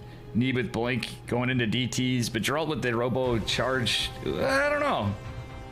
It's kind of the same dynamic from last game where Gerald goes into charge and then Neep goes for the DTs. So it's kind of like a repeat of last game. Well, not to be rude to you gentlemen, but Wardy, thank you so much for the humongous raid. Welcome to the stream, everybody. If you want to help us the tournament here, this is just a $200 tournament. Mr. Wardy, apologies for overlapping on your time. Thank you so much again, the legend. Literally the GOAT of StarCraft, he and Roddy, always keeping stuff going. I'm sure you too. I have Heaven StarCraft and Pikapow with me.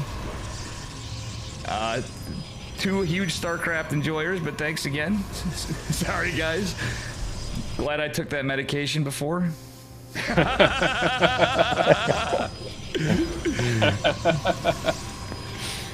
Geralt of Rivia for the win in chat. Thank you guys. And thank you for both for joining me again. This is a lot of fun. And we'll plan it out better next time for the both of you. Or anybody in part. I feel bad. We'll get Anakitos in here too, but thank you both. All right, DT's at the line third here. Gonna go ahead and grab some probes. But there's detection. And oh, it gets scooped up by the Warp Prism. Evac for Secret Agent DT there. As the Warp Prism sharks into the natural, doesn't see much. Oh, but look at that micro from Geralt. The body blocks are back again. yeah, nice hold position there, but the DT is gonna get out of there. A lot of probe transferring, so that's, it's not just the probes that are going down, which continue to go down, but it's also the mining time. Yeah, this multi-prong, just with a couple DTs, Max Pax would be really happy with this game right now for Neeb's play. As you both know, the enjoyer of DT Micro. Well, I wonder who else is the enjoyer of DT Micro here, guys.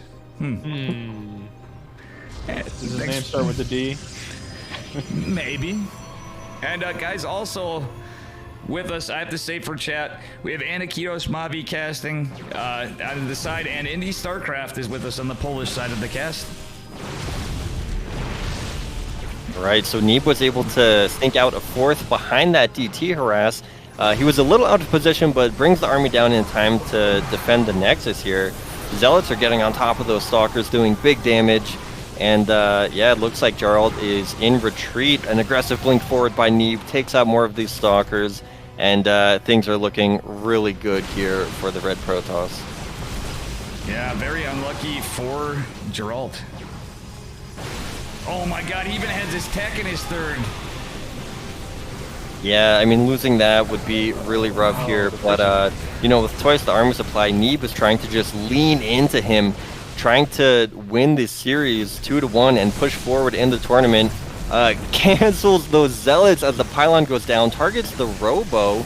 A recall here from Geralt trying to defend this tech. Can he hold on? I'm not so sure. The last pylon can a disruptor land. He's gonna try the desperation disruptor. The battery overcharged. It whiffs with the blink. But did you guys see that micro from Geralt at the last second? He got that War Prism. That was crazy. GG, and Neeb moves on. Trying to reclaim his honor after that disruptor hit. I'd say he did it here in Game 3. That Game 2 disruptor hit was wild. I hope there's a clip of that. That was something else.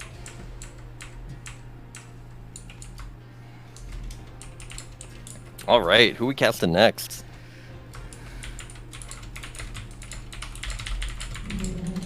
Well, special 2-0 BioIce. Ooh, hold on. Is it going to be special versus Zest? Yeah. Ooh. I don't know. That could be a good match to watch. It's says PvP is so overpowered. Protoss always wins.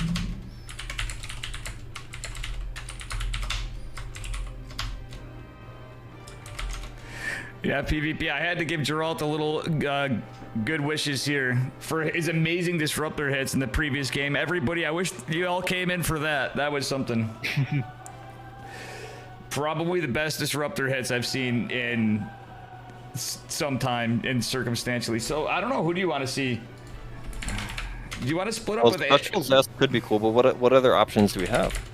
We could split this up too. I might ask we all alternate. Try to split it up. Let's get Anakitos in voice. Are you guys okay with that? I know it's crowded, but no, that's cool, man. Yeah, sure. Casting. Next time we'll be more organized.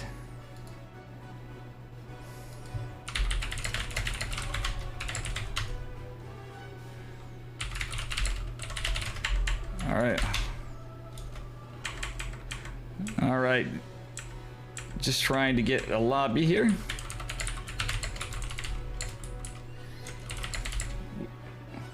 We can either get him in, I just, feel bad, or we can catch both semifinals. We usually try not to get the players in. I don't know if I've got his right Discord. I invited him in. He's got like 2 Discord accounts.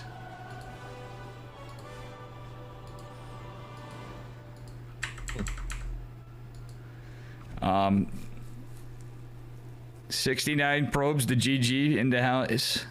How you all doing, chat, by the way? Thanks again to Mr. Wardy, the man, the myth, the legend. And we have in the bracket. You guys, please help us with these matcherino codes too. I really do appreciate it. It's gonna glitch out. The first one you could help if there's any available, but it's the second one in here for some reason. Again, I have a ghost command that I can't find.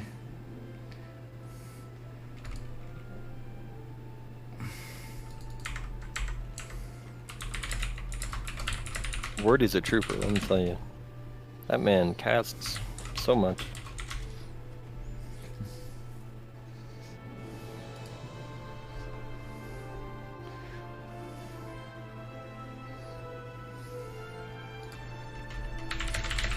Hello, hello. Hey, Anakitos, Hey. what's up, buddy? Happy to get your volume adjusted a little here. You're streaming too, and casting. Yes, I am. Is my volume okay? Is it Yeah, too you're loud? fine. No, don't worry on your end. I just got to adjust in Discord here. Okay. So, how have your games been? They've been good. I I saw my frames dropping, and that was pretty scary. But they've been great. Good PvPs. Learning a lot. Yeah, so I'm gonna come up with a more organized structure in the future. Honestly, things have been a little rough since DreamHack qualifiers, and I've been casting a lot, and then, you know, a little bit of a rough week.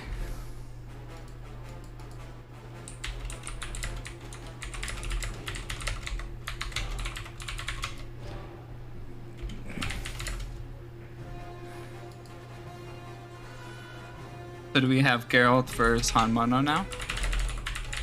I think we're gonna watch Special versus Zest. Oh, okay. Got it.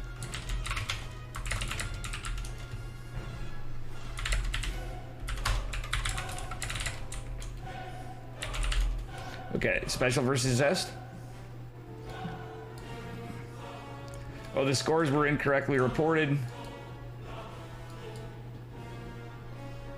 Yeah, it looked like Geralt was going on. Unfortunately, Special 2-0'd Bio Ice. All right. Well, a lot of unlucky situations, but you know what?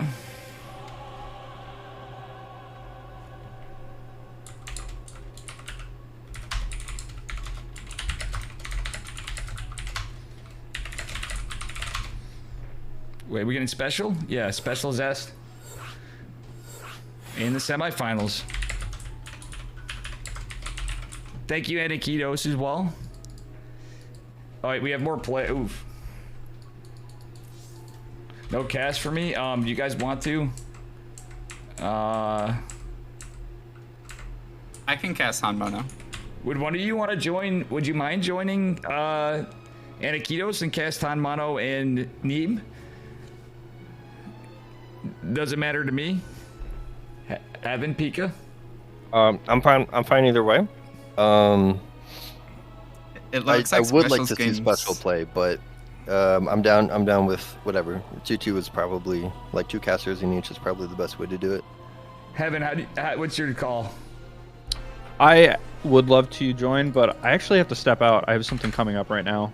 But Oh, this okay. was a lot of fun, and I want to be here next week if that's cool with you, Dave. Yeah, dude, absolutely. Guys, this happens pretty much every week, so 2 thumbs up and we'll figure out how to do it. And I'm hoping to get, like, you know, stuff split up, organized plans, so we have, like, caster groups. And obviously, there's one man that comes up in the Chickenman Testa Open that I'm hoping to have back.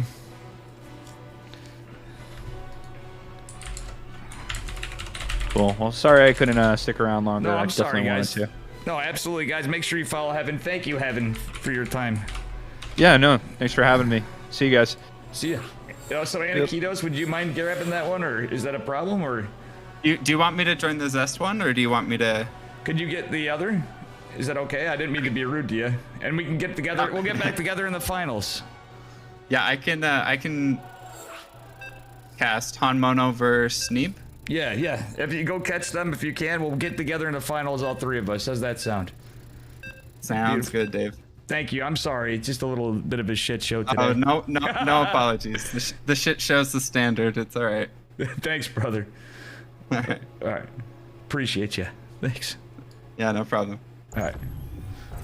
But we'll call you in a second. All right. Yeah. All right. So we got our first match here. Guys, thanks for the follows. Sorry, Anakitos. I feel bad, but that was just unlucky.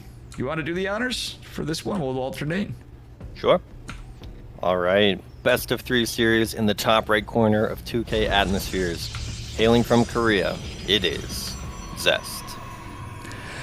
And his opponent in the bottom left, representing Psystorm, give it up for, spam this Dorito to help out Juanito. It is Special.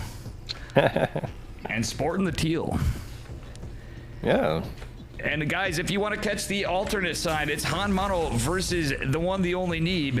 Check out Anakitos Mabi, who is streaming that right now. Thank you, Anakitos, and everybody. And if you speak Polish, you can check out Indie StarCraft. All right, so I am really excited to see these two play because now we're getting to that GSL caliber of player. And so, yeah, I mean, maybe Zest is going to be favored here, but you know what? I mean, let's see what Special can do. I don't, I could totally see Special still winning this. Yeah, this is a tough one for me. And guys, I hate to do it. I try to keep my ESL side where I don't have a team bias. Obviously, I'm not a good player. I'm on Psystorm Gaming, but like I have to live vicariously through all these guys because I'm just good at one thing in StarCraft, and that's losing. But I gotta say, because I always want to be rooting for Special, but like Zest it's Zest. Zest is best. Now this is curious. Special is going for the Racked Scout here, so he gets his CC on the low ground. But Zest snuck out a Zealot. He went core before Nexus and snuck out a Zealot. Yeah. SV is gonna see it here, and the Zealot gonna be across the map before the CC can finish. So Special is gonna have to make sure that he can defend against the Zealot. He doesn't lose, any production on that CC at the bottom. So the Reaper intercepts it. That Worker Scout really paying off for him. Yeah, I think this was an unlucky thing. This is the Zest build. As you know, Pikapow, historically he's always done he's a man of the Zealot openers. He's going into Stargate, pretty standard play, but the Zealot Stalker opener. Wow, dude, you see this? Zest kept it alive. Yeah, I didn't see what exactly happened there. I guess Special gave up on it and went to the main. Ooh, he's got to be careful. No, yeah, what That's happened was, trying to clothesline him. What happened was the Zealot was hiding in the grass, and I think Special just didn't commit, maybe even a misclick, and somehow the Reaper kind of derped off and the RNG got lost, so. Yeah, I did not see, but is this a second Rax coming out here for Special? I think he's going for something a little bit interesting here. What's going on back in the base of Special here? Well, what's going on in the back base of Special? We have it's a second Rax. We might see it, more than likely it's a third Rax, but Special is, as you know, known for his special builds. It may be a 2-on-1 in a weird way. Yeah, I think this is something a little flavorful. I'm curious to see it. The Cyclone is going to do great against that Stargate. Yeah, and he's gonna, he should be tech. Oh no, he's gonna go for the other tech lab. Is this gonna be this could be anything. This could be Banshees, this could be Battle Cruisers. Guys, thanks for the follows. And yes, nope, it's just Dave Testa. Yeah, I guess it's gonna be a push here coming out, like a tank push. Okay, Oracle coming up. We're approaching 4 minutes. Here comes the Oracle. The Cyclone is in the main. Oracle coming for the natural, but lots of Marines there to defend. Yeah. Looks like they scare him off. That's good defense there. And Zest is going into Blink behind this, so it's not any kind of Phoenix play, anything like that. Gonna go ahead and play Blink Stalker behind it, get that third base. Yeah. And actually had a very good time. Very standard Protoss play, Special, an interesting build. Yeah, he doesn't have stim, he's going right into combat shields. Funnily enough. I think he just wants to try to break the third with this. Yeah. It's really curious, he's getting like Marauders out here and tanks. Yeah, I mean, there's real potential to do some damage as we see his army supply climbing here. Oh, for sure. And yeah, this is definitely gonna be something. Zest getting some shield batteries, trying to just stay alive here. Oops, I'm having some issues. Sorry. No worries, no worries. Yeah, I mean, combat shields are going to be done. So 2 tanks pulling a few SCVs. Yeah, I mean, this is a really cool build coming out here for Special, and he's continuing to build tanks as well. Probe sees the move out from the Zelnaga tower. More stalkers instantly warped in, and let's see if he can hold. Is that? Yeah, looks like enough. Oh yeah, Yeah, that's enough to one-shot a tank there. The only problem is that that battery, though it's out of the tank's reach, he doesn't have battery overcharge immediately. He needs that second battery in order to hold this. And Chad, I am a bit of a meme lord. I did activate my bot. I forgot to. Sorry, Pika Pal. The bot had to come back in. You've been to the Dave stream a few times, you know. All right, Zest with battery overcharge is going to try and break this before the bunkers can get up. And there's a flank from the other side. The tanks are firing in all directions to fight these stalkers. Bunkers finally finish. Marines hop into them and start shooting from the safety of the bunkers. One tank standing strong, another bunker there on the bottom goes down. And I don't know, I mean, there's a lot of battery support here from Zest. Yeah. The thing is, this is a ticking time bomb, though, too. At the same time, Zest has a few stalkers still alive in the back, but Stim is on the way. And no, there's not a lot of bio right here, right now. Yeah, their mission is to kill this third, and they got kind of close. The shields are down, the health was down, but the whole group is going to get wiped out here now as the stalkers all surround what's left of the Terran force. They almost took out that third. It was getting really dicey there for Zest, but he holds on and now techs into charge. Special's not out of this game. He has plenty of transition behind this.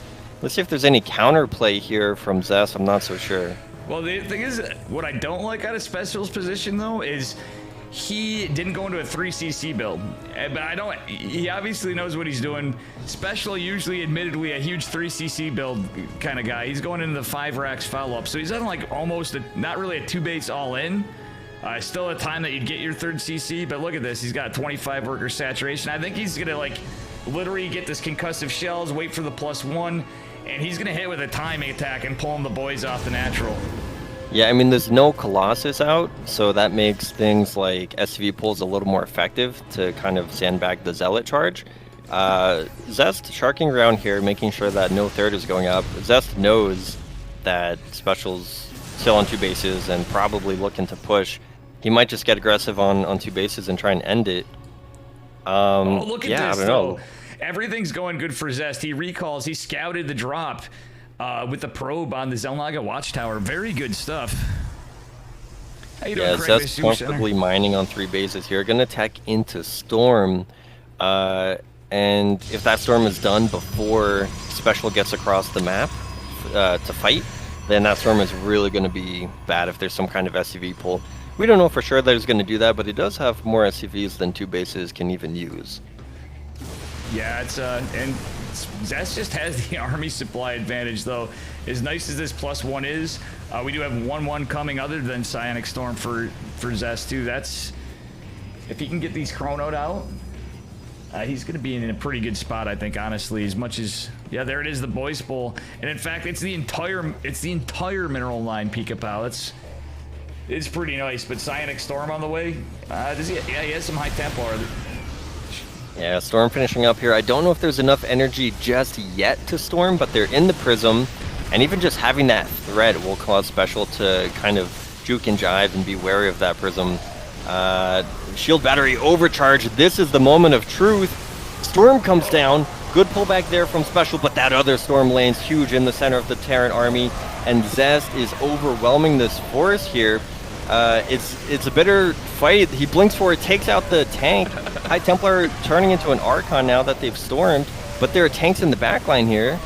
It's close, but I think Zest is going to clean this up and secure a victory here in game number 1. GG. And Zest takes it. That was a cool one. Yeah, it was definitely a spicy game. Like a combat shields first build out of special. I'm sure you weren't. Neither of us are surprised with special. Chat, were you surprised? I mean, come on. I thought it was cool. I like the idea, you know, try and take out that third base. But Zest just put together so many stalkers. Yeah, he held. Yeah, very, very cool stuff. And chat, again, please help the tournament out. If you want to contribute, it is the Chickenman Testa 20 it'll show up as. Please use these matcherino codes. We still have some from 19, which I am just going to seal out. Got a little behind, but we're catching up on all this stuff. I usually pay these out within 2 weeks. Sometimes literally the day after. But we just got a little behind on things. And these happen basically every week. Sadly, Chicken Man is not with me today too, but we bring everybody from the community. We got Pika Pal with me, who is a legend for hosting diamond tournaments for some time, which I've even played in and lost every one. Hopefully, I'm hoping stuff works out for you where we have those back in the future. And if you ever want to do anything on that regard too, and if you need any help from me, I'd be willing to help you out there. Oh, I would absolutely love to bring those back. I'm hoping one day. Yeah. All right. Do you mind if we switch it up this time? And Sure.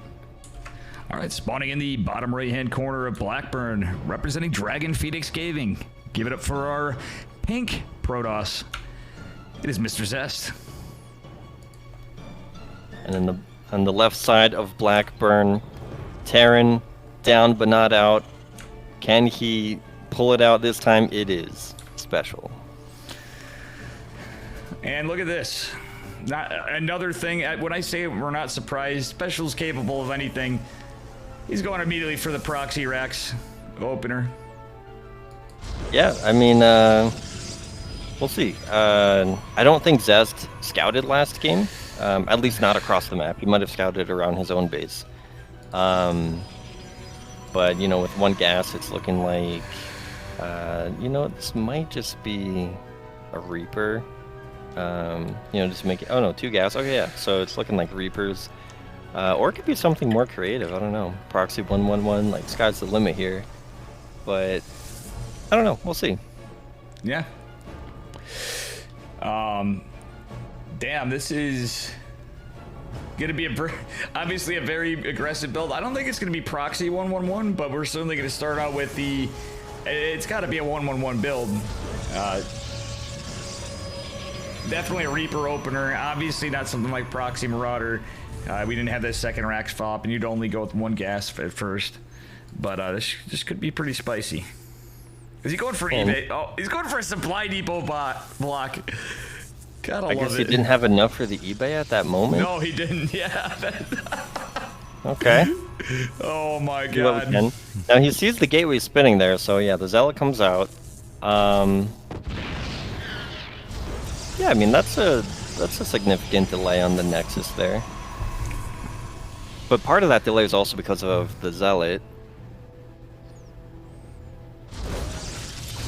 I don't know. Definitely gets in way before any Cybercore units are out, so definitely causing a bit of commotion over here. But, you know, there's a cost to this because the Rax is across the map. Yeah. It's a nice dance move there from the Reaper. Okay, 3rd shot. It takes 5 to kill the Reaper, and it looks like he's going to get out just fine. Yeah, One shot away from death. Absolutely. Special behind this is going to go for Widowmine. I was going to say, I wouldn't put it past him to go for the fast armory, but he is going for just a little delayed expand. And, well, that's with the Stargate. Oh, look at this, double Reapers. But one is certainly going to go right down. Yeah, pops back in. Now he's able to see that Stargate, so at least he's getting some scouting in with this harass as the Reapers go down. As the dust settles, I mean, it's a fairly even position.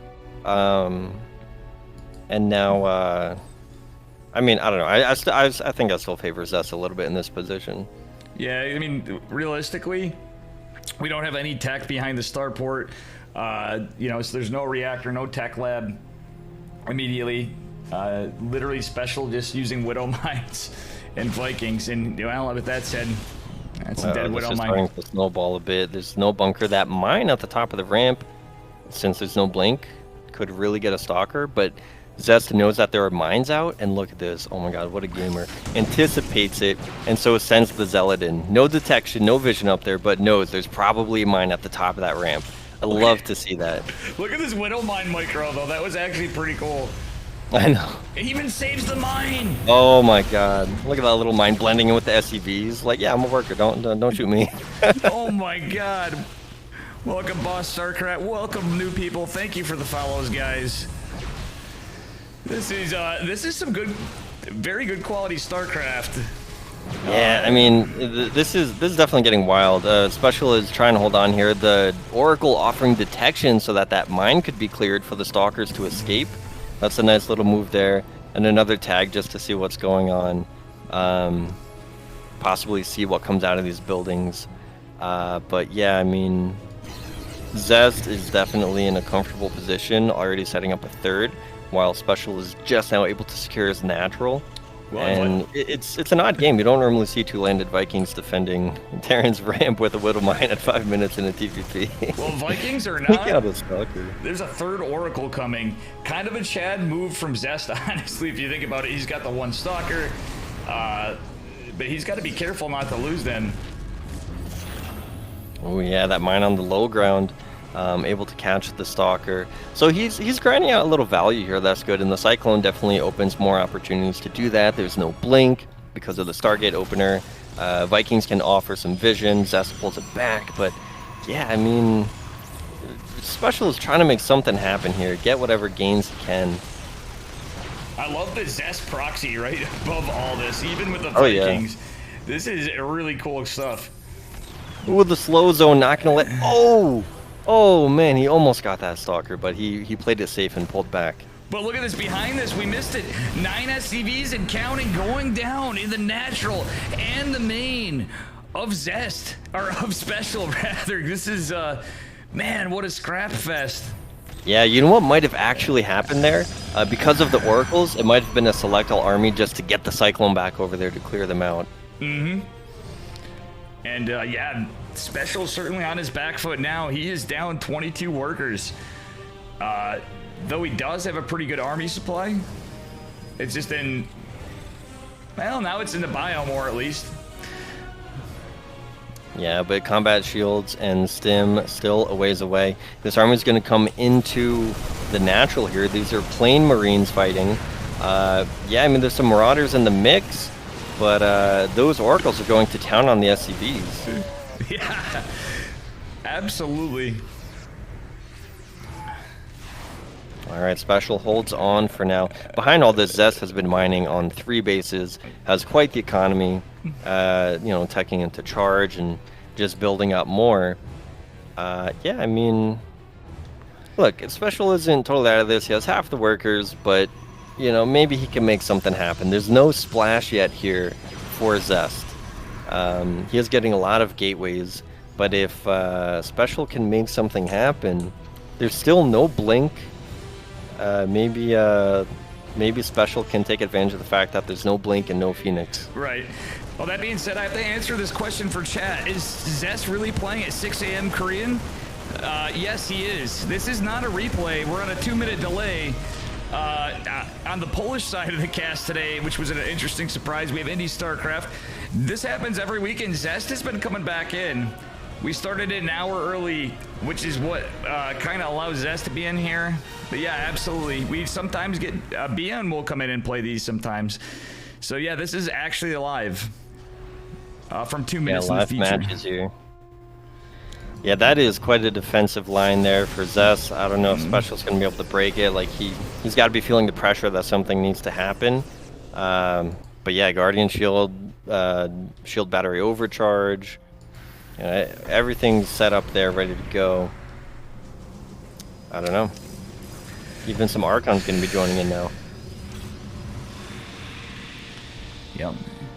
Now, yeah, this is definitely looking all right for Special with the stem, but he's very committed. He's pulled everything again, and I don't know. Yeah, I don't think it's that great realistically overall in terms of supply. He's got to make a lot done, and there's so much static and Archons. And battery Sentries. overcharge goes off here, and those Archons really benefiting from that. Force fields try to divvy up the army a little bit. Zealots flank from behind, and that's gonna do it. Zest takes the match 2-0. Damn, that was certainly something, Pika Pal. Let's see what's going on the other side. Great series, very well played by Zest and Special. Really good series. I'm wondering what's going on with Neeb and Hanmano. Yeah. Let's see if they're in. I thought the game 1 build was really cool. Trying to kill the third. Game 2, I'm not crazy about that proxy. I'm really curious, like, what Special was. I don't know if there's some kind of like mind game at play, but I'm curious what he was looking for with that. Or maybe it was improvised. I don't know.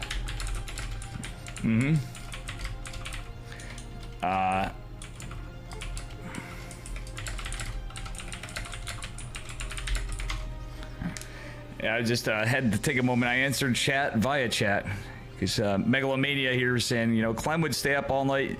Zest seems like he's more the go to sleep at 8 p.m., get up at 4 a.m., hit the gym kind of guy. Well, truth be told, from my experiences with these players, all of them do tend to put crazy hours in.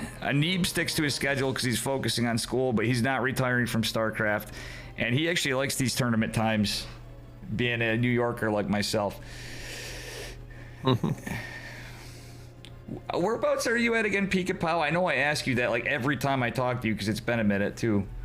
I'm in Maryland, but I'm moving to New Jersey Jersey. next month. Yo, I mean, I know you're, as you get situated into the summer, if you think about it, Let's hang let out. me know. Yeah, let's do it. I'm going. I want to go down that way to see Flapjack and my buddy the Fisherman from chat and Berry Crunch. Flapjack in New Jersey? No, he's in New York, in the city. So Yeah, okay, that's what I thought. All right. yeah, see what I'm saying? It would be a logical trip. Just got to start getting like an in-person East Coast tournament going. That's what we got to do. Yeah. Enzo Impact, Zest OP. Guys, welcome everybody. My brother Evan in chat. Trying to keep it together here. Let's see what's going on and if we're waiting on the next match. And we shall see what's happening here. Which players are we joining up with? We will be, if they're into a game 3, we'll see what happens. They could be just finishing up to, it's Neeb and Hanmano. So winner of Neeb and Hanmano would be going on to Zest. So we may have another match to catch with Anakitos. We'll have him join and call with us. And that'll be finals. That'll be Yep. the... Okay. Yeah. Right on. And chat also, as well as Pika Pow, it's been a rough start to the morning with this. But again, my tournaments always end up with something scuffed. Today happened to be like a lot of things. But dude, I really appreciate you, Pika Pow. Because honestly, I was trying to get Renegade in and everybody, like, we'll get a game plan together. And what's hard is when some weeks it never works out with scheduling and stuff. I was really happy that you got to me ahead and you were able to, like, this worked out really nicely. Yeah, it's been fun. Yeah. I can't speak. I will say there's some people we don't bother too much and there's some accommodations I might need. Like, I may ask to cast the finals with Steadfast or something if he's in, and obviously Steadfast prefers solo casting. You know, but that aside, I'll tell you who doesn't mind company is Chickenman. Hopefully he gets back in this his schedule permits. Cool. And thanks again to our man Wardy. We all appreciate the viewership on the English side for the scrubby Chickenman Testa Open tournament we got every week here. Who Who do you think is going to go up against Zest? Now, Neeb is clearly favored, but Hanmano is, honestly, he is a up-and-coming Korean player, a little more than people give him credit for, I think. But we will see. I don't... What does he play? I'm actually not familiar with him. Which race does he play? He's like a semi-pro Korean player from, I believe he's from Team GP. But which Or is it StarCraft race does Dominicus? he play? He plays Terran. He's a Terran player. Oh. Yep. You know who else I forgot to mention? We get Keen is another player from Korea that comes into our tournaments a lot. I like watching that guy. Yeah, Keen is very cool Terran player. But what's awesome about these is we get everybody. I try to split up my tournaments. Sometimes they'll end up at night randomly. We'll have one on a Friday night when we got beers in us and whatever. And yeah, well, you never know who you're gonna see. Like, it's crazy. It's people from all over the world. And I'm thankful that we have the lineup we do. Again, a shame we don't have...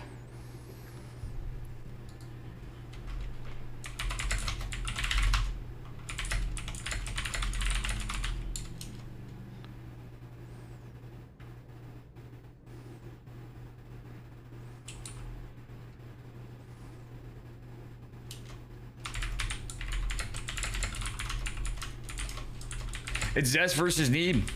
I know you were probably, we were all hoping for an underdog in a way, but Neeb has been playing in 3 of these now. Shout out to the legend himself, the original American Tespa Cup player, Mr. Neeb.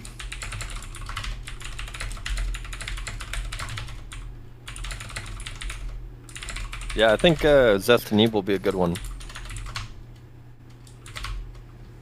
Yeah, this is cool. And we got Anakitos joining us. Anakitos Mob, guys. We're going to shout him out because he is streaming along with us. Greatly appreciate it.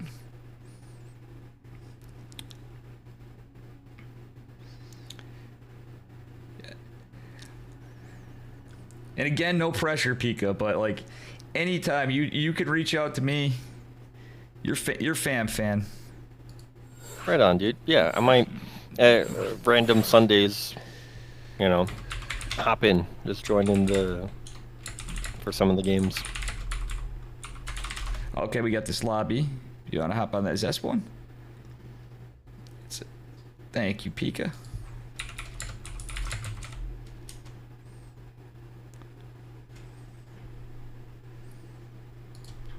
And it is Zest versus Neeb, the finals.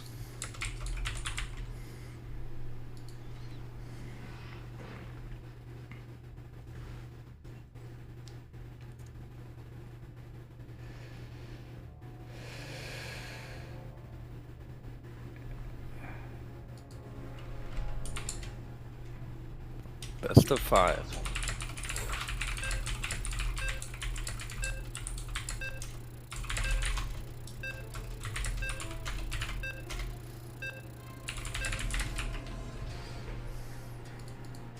Oh, Anakitos is having trouble opening Discord. I didn't mean to rush him out, but he can take his time and get in.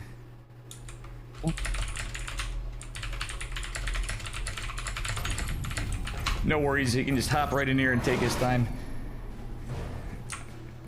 This is best of 5. And who do you want to pick? I'll introduce second. I'll go second. I'll do Neeb. Okay.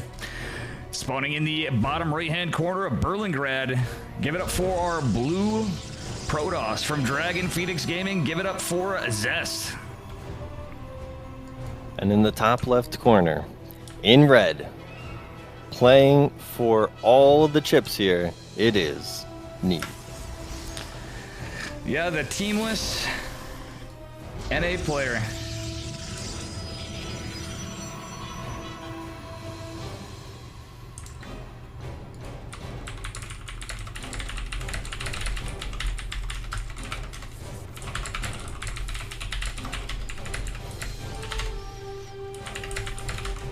All right, sorry, I got observing to do here and messaging stuff. Testa Open's fun today. Hell yeah, giddy up, guys. Is your name inspired by Wendy Testaburger? No, this just happens to be my name. Real creative StarCraft name here, guys. I'm just Dave Testa. Protoss, Meme Lord, Zerg player 2, sometimes StarCraft tournament caster, and now doing a little bit of work at Immortal Gates of Pyre. As it's in the alpha stages, which actually after this I'm going to be doing a alpha key giveaway or two. If you guys want to stick around for a few minutes. You know, Dave, I want to point out, Zest did not explode his dog. You know. Yeah, he Zest, kept it not alive. Happy Stick. Exactly, Happy Stick had to. Happy Stick's the kind of guy that goes and explodes dogs and then leaves giving a walkover to his next opponent after bullying poor Forion to go to, heaven forbid, do well on his midterm exams. Imagine putting midterm exams above StarCraft, Pika. You know? What decision? What can I say? Honestly, I appreciate that. I will give Happy Stick, and I am memeing on him. But truthfully, like, any of these guys, like, I literally get on... I don't want to embarrass my good friend Geralt, but I even get on him. I'm like, why are you up playing? Like, I know you guys are really good and this is important, but your school is, dare I say it, more important sometimes. So to all you pro players out there, if any of you are in chat, in whatever form of school you're in, from high school, college, or university, or next to university in Eba's case, put your school first. We all want to see it. I'm sure Mr. Wardy would agree, or Roddy, or anybody. Your schooling should come first if you're putting down the money or putting the work in. All right, Pika? Yeah, I could get behind that PSA. And you know, sometimes, yes, we love our pro seed and stuff, but it's just looking out for you guys, because without you guys being happy and healthy and all that, then we have no StarCraft to watch. So, yeah. So let's see what's going on here. Neeb goes ahead and expands first, getting that second Nexus. Ooh, hold on. Catching that soccer there. That's kind of nice. Little good exchange there for Zest. Zest has an extra gateway here. Oh, look at this. The delay and the delay. Well, it's not really delayed. It's PvP. Zest would be just slight aggro proxy pylon, not just a metagame. He's going to use it for a little warping. Yeah. You know, being able to warp in across the map with that extra gate. Neeb going for the Stargate, though. I'm going to have an Oracle out here on the map. Well, let's see what kind of value Zest can try and grind here. I mean, with the Oracle, it might be tricky. Oh, he's diving on it. Battery is Did he get that, or did the battery save it? No, he did. No, it did got barely saved. survive Okay. it, yeah. But what was good for Zest is he targeted the pylon down. But he's traded a lot of workers, but targeting that pylon was actually pretty nice. At the same time, I think maybe Zest is underestimating Neeb a little bit, thinking absolutely. that, you know, I have an extra gateway and I'm just better than you, so I'm going to come in and, you know, out micro you. But Neeb is holding strong, you know, just kind of representing out here, telling him that no, he's gonna hold his ground. But the aggression continues here in the natural. Yeah, Zest with the heavy aggro. One thing I was going to point out is I really don't like Neeb's pylon positioning in this case. Something that all Protoss players should take note of. However, he doesn't even get the chance to get the Oracle in on Zest base. Yeah, Neeb is forcing some defensive warp-ins there, so Zest has to keep some stalkers at home. But Neeb has significantly more probes, and it looks like he's still holding on here. He does a lot of probe pulls to hold this, so it is costing him. But he's still doing quite well, I'd say. Yeah, good probe micro can trade out well. Yeah, he's actually trading all right. Is a little on his back foot, but he's preventing any mining, and really, like, Zest is probing a little, but he is so far behind on the mining, and if this Oracle finds any damage, which it is going to go... Oh, you know what? That is so big. Yeah, because the fact that the threat still exists, now Zest can't just focus all his stalkers across the map, he has to still keep something at home, even though it's almost dead. Well, he forced a full reaction from Zest, because Zest knows he didn't find exactly the value he wanted. A little scrappy engagement, but totally agreed. He was just super aggro. Trades, honestly, not too bad. Zest killing more workers, but Zest not able to secure those workers that he wanted to. Yeah, I'd say Neeb is actually ahead here, even though I would say Zest might be favored in the series. Neeb is finishing Blink while Zest is just starting it now. And Neeb still has that Stargate in his back pocket if he chooses to use it for anything. But yeah, I mean, as the game goes on, I think we're going to eventually settle into some third bases. I don't think anyone can really kill each other right now. Yeah, I mean, Neeb is slightly ahead here. I love the hallucinated Phoenix from Zest, but yeah, Neeb is certainly in a good spot. But honestly, the game is kind of normalizing. The army supply about the same, both players going for a third. Neeb does have Blink ahead of Zest, though. Zest's aggression did cost him tech as well as the mining. Right.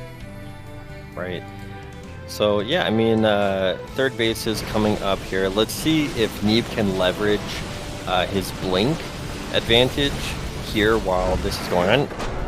All right, he taps out. That seems maybe a little premature, but I mean, yeah, Neeb takes it. Yeah, that was game number 2. It's late. He has a long series ahead of him. I think he just didn't want to grind it out. That actually does show a lot of respect to Neeb, saying that, you know what, in the long game you would take it.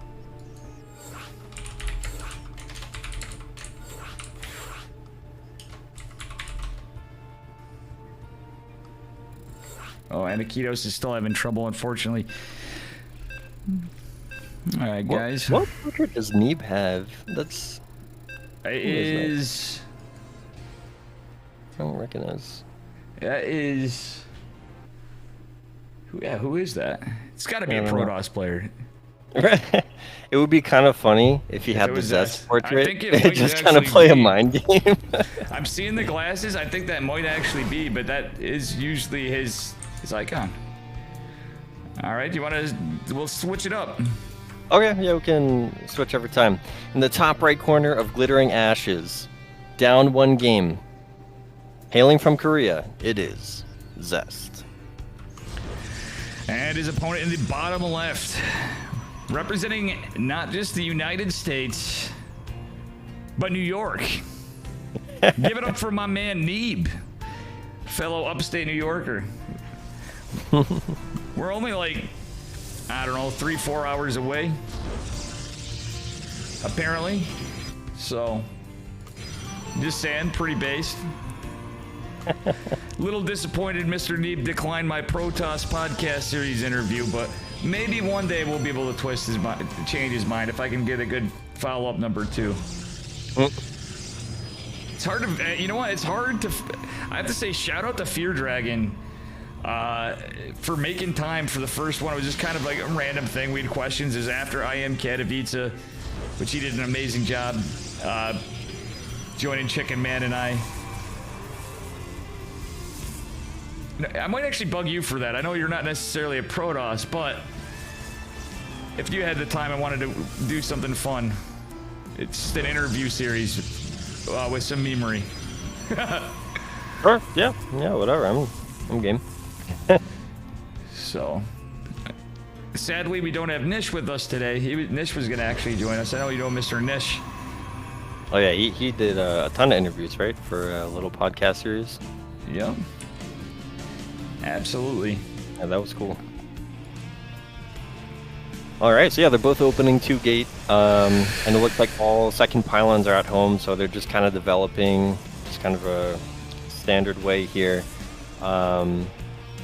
And so, I mean, after that first game, where Zest kind of like had that extra gateway and tried to leverage the extra units to try and break Neeb, I wonder what they're going to go for. It looks like Robo here from Neeb on 1 base.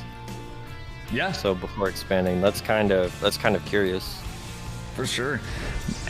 You know something? I think Mr. Dave needs to get himself a new mouse. My obs work's been subpar as of late. Damn. Unlucky.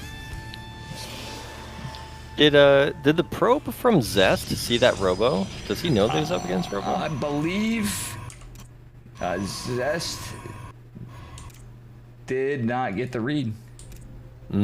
Okay. But he's opening with the very standard double stalker, double sentry opener.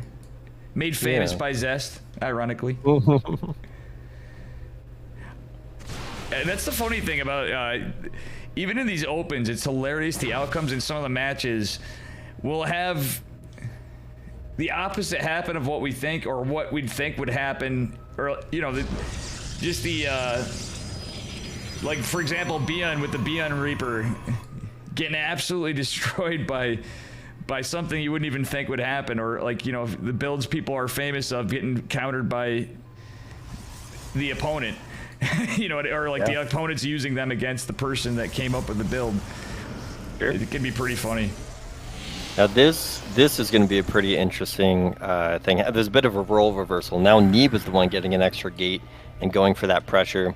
This Phoenix needs to, you know, find out what's going on, and they're going to see that Stalker moving across the map. That's a big tell. Yeah, seeing more and more Stalkers rallying across. Zesta knows that he needs to defend here. And Neeb really committed on one base. So he actually abandons the natural here and just comes up to the main where he can have an easier time defending with the ramp. Okay, let's see the force field. It goes down, and Neeb quickly elevators his Stalkers down onto the low ground so they don't get caught there. And everything gets powered down here for Neeb. That one pylon powering everything. That's huge. Let's see, is Neeb going to go for the kill? He's thinking about it. The force fields keep the Stalkers out. And he's taking down gateways here. This is getting really serious. Yeah, there's no production for Zest. Zest is relying on, like, he has barely any power left on his sentries. He's going to have to probe pull. The force fields are going to work against him for a second. Actually, they're going to exclusively work against him, but the probe pull does have one gate production, but realistically no. Nah, he has one fast warp, and now he has now another one following up. This is definitely could go either way battle.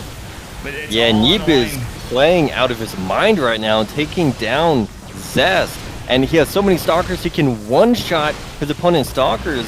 Battery overcharge and not even able to defend them, and Neeb takes it 2-0. He is pushing way ahead in this best of 5 series. Damn, that is absolutely mad. We got a game number 3 coming up. Can Zest come back? Is Neeb gonna win his first one with the upset?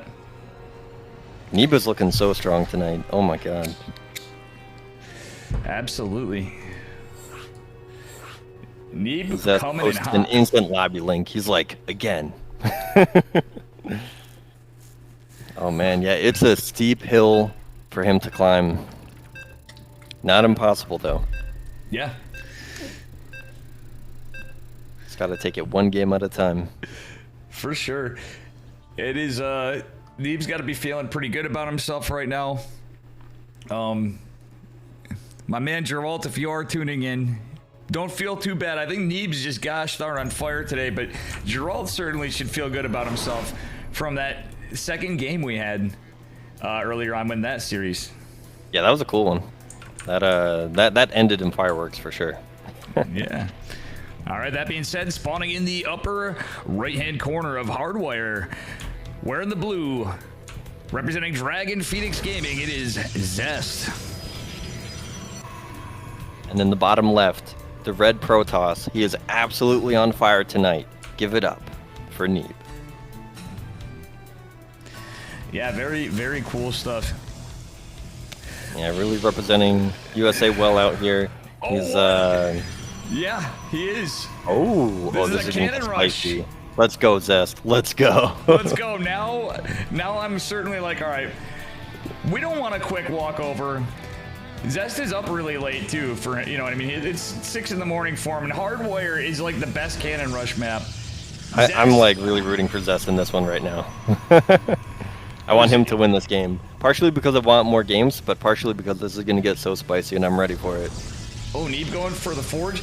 I would have liked Yes, the high ground. cancel the cast. He's going for the low ground, high ground, but what's nice about hardwire, and it's hard to do at this level, but you can get in the nook right here and go for a high ground, low ground, which can do a lot. But actually,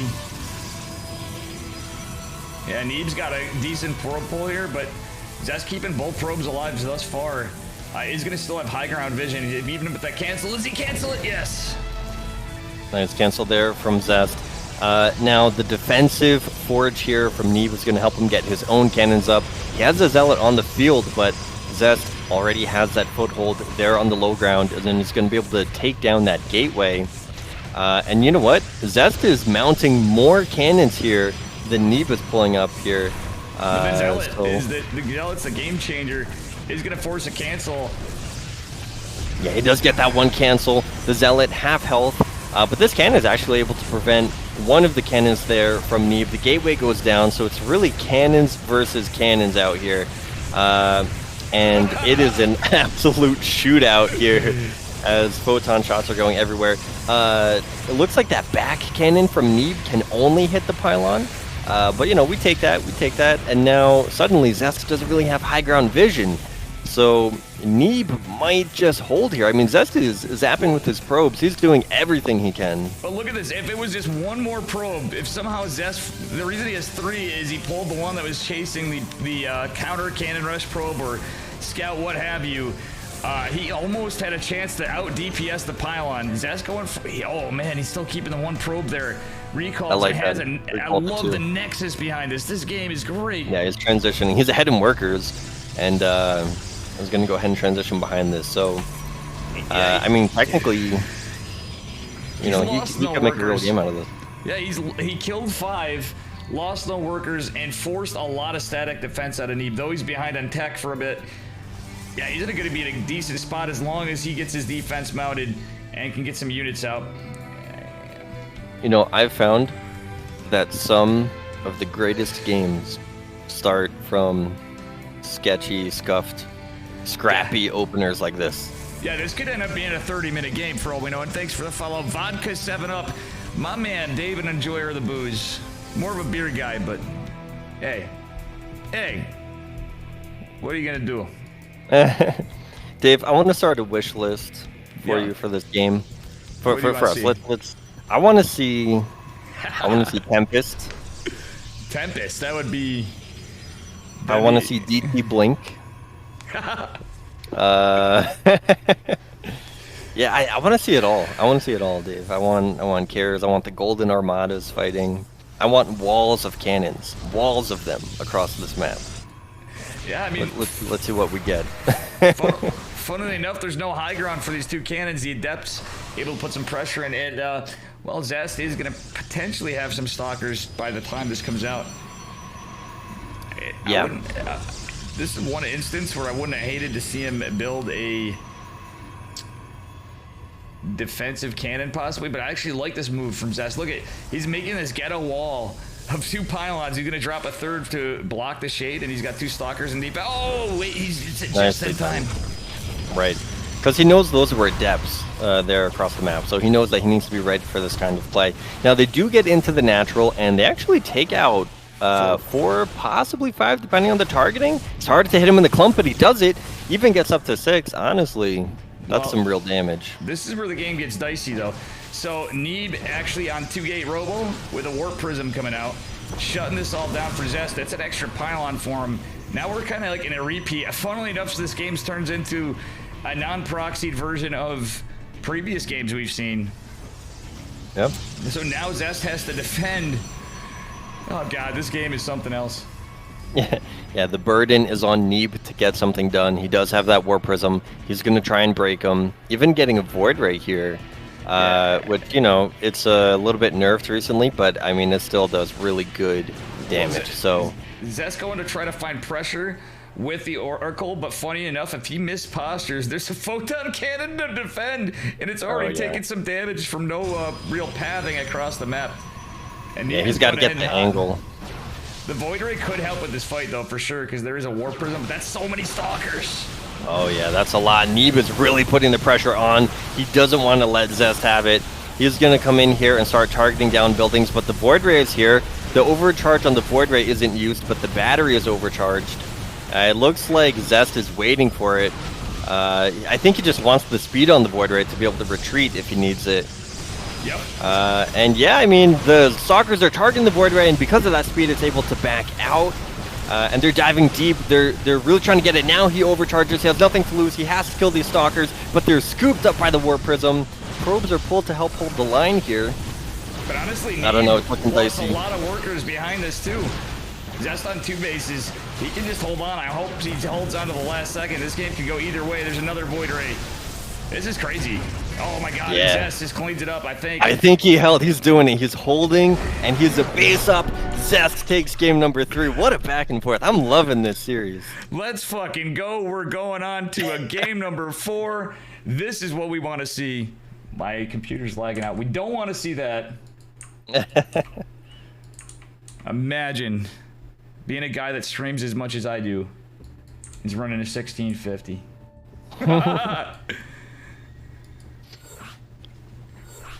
Oh man, that was a game. That was an absolute treat. Yeah. Well, All I'm right, glad see you're now enjoying it's yourself. 2-1. Now we're kind of close. Zest could win another one. You know, you just take it one game at a time. We'll see if he can claw his way up, or if Neeba's just gonna, you know, stomp him into the ground and say that trophy's mine. Yeah. Very, very cool stuff.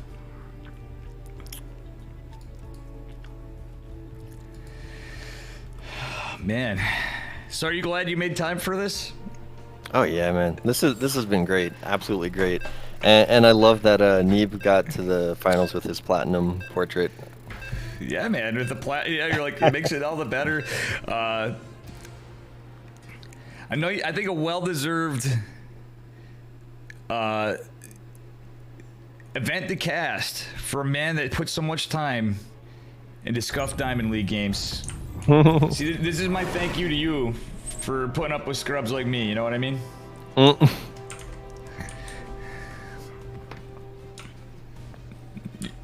All right. Am I taking Zest here? It is all you. All right, here we go. If this is your man, you got to give him your energy right now, because he is clawing his way up in this best of 5 for this reverse sweep. It's the middle of the night for him. He's tired. He's trying. He's Protoss. It's Zest. And his opponent in the upper right. He is actually just in the afternoon, probably thinking about dinner right now. Give it up for our red Protoss, Mr. Neeb. Man, Zest coming in hot with the nice cannon rush into being the macro advantage in game number 3. We're on to 4. Yeah, so now the map is 2K atmospheres. You know, let's see what they go for. I mean, is Zest going to try to roll the dice, or is going to try and play it out in a long game?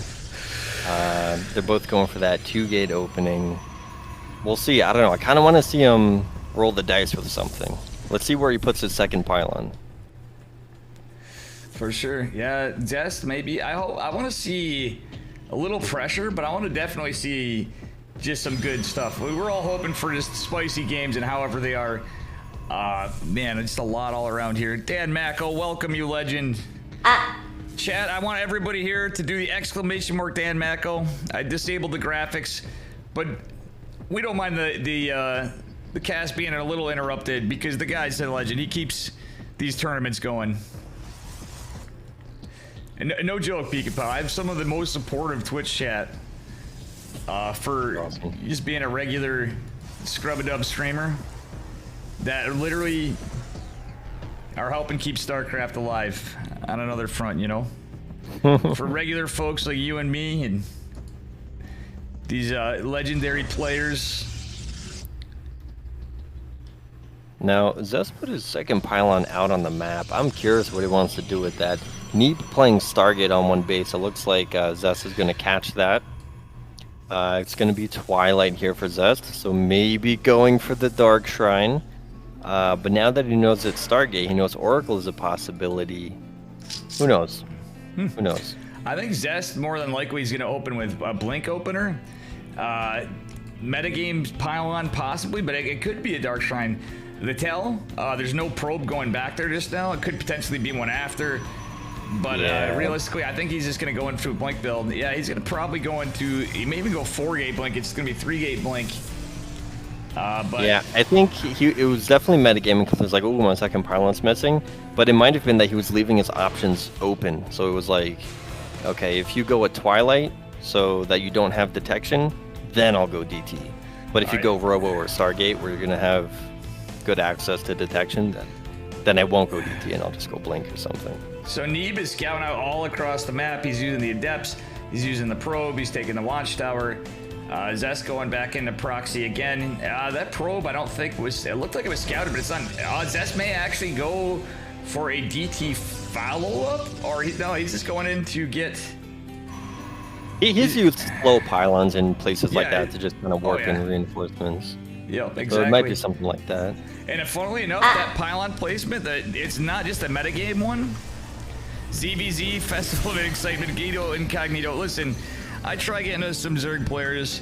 If you don't fucking stone, you ain't coming home. The problem is... Oh my god, they finished. The shit's finished. But beautiful cleanup. They didn't really get any kills. Yeah, I was just staring at them and I'm just like... Because they're right on top. Oh, they didn't even get the stasis. Wow, Zest is shutting down everywhere. I'm looking at these Adepts that are just, their shades are standing on top of like 5 Stalkers. I'm thinking there's no way. Like, that's not a place that the Adepts want to be. And then they show up and get absolutely like demolished. So, yeah, I mean, some things are going nice for Zest here. Well, look, at the same time, I don't know about this. I think this is going to end up being a gateway or batteries. We got an Immortal coming, though. Neeb tech switching to Immortals. He's like, you know what? I know what this is. I'm going to react to it, but Blink's finished. Oh, man. Ooh, a little RNG mishap with the Immortal. Did you see that? Well, look at this. That's like an assembly line of Stalkers going in. And then every time like the shields get down, it's like down, next, down, next. Yeah, absolutely. Man. And Torchion with the 5 gifted subs. Thank you, speaking of legends. Coming in hot. Thank you so much, Torchion. Oh, that Immortal on the high ground doing so much.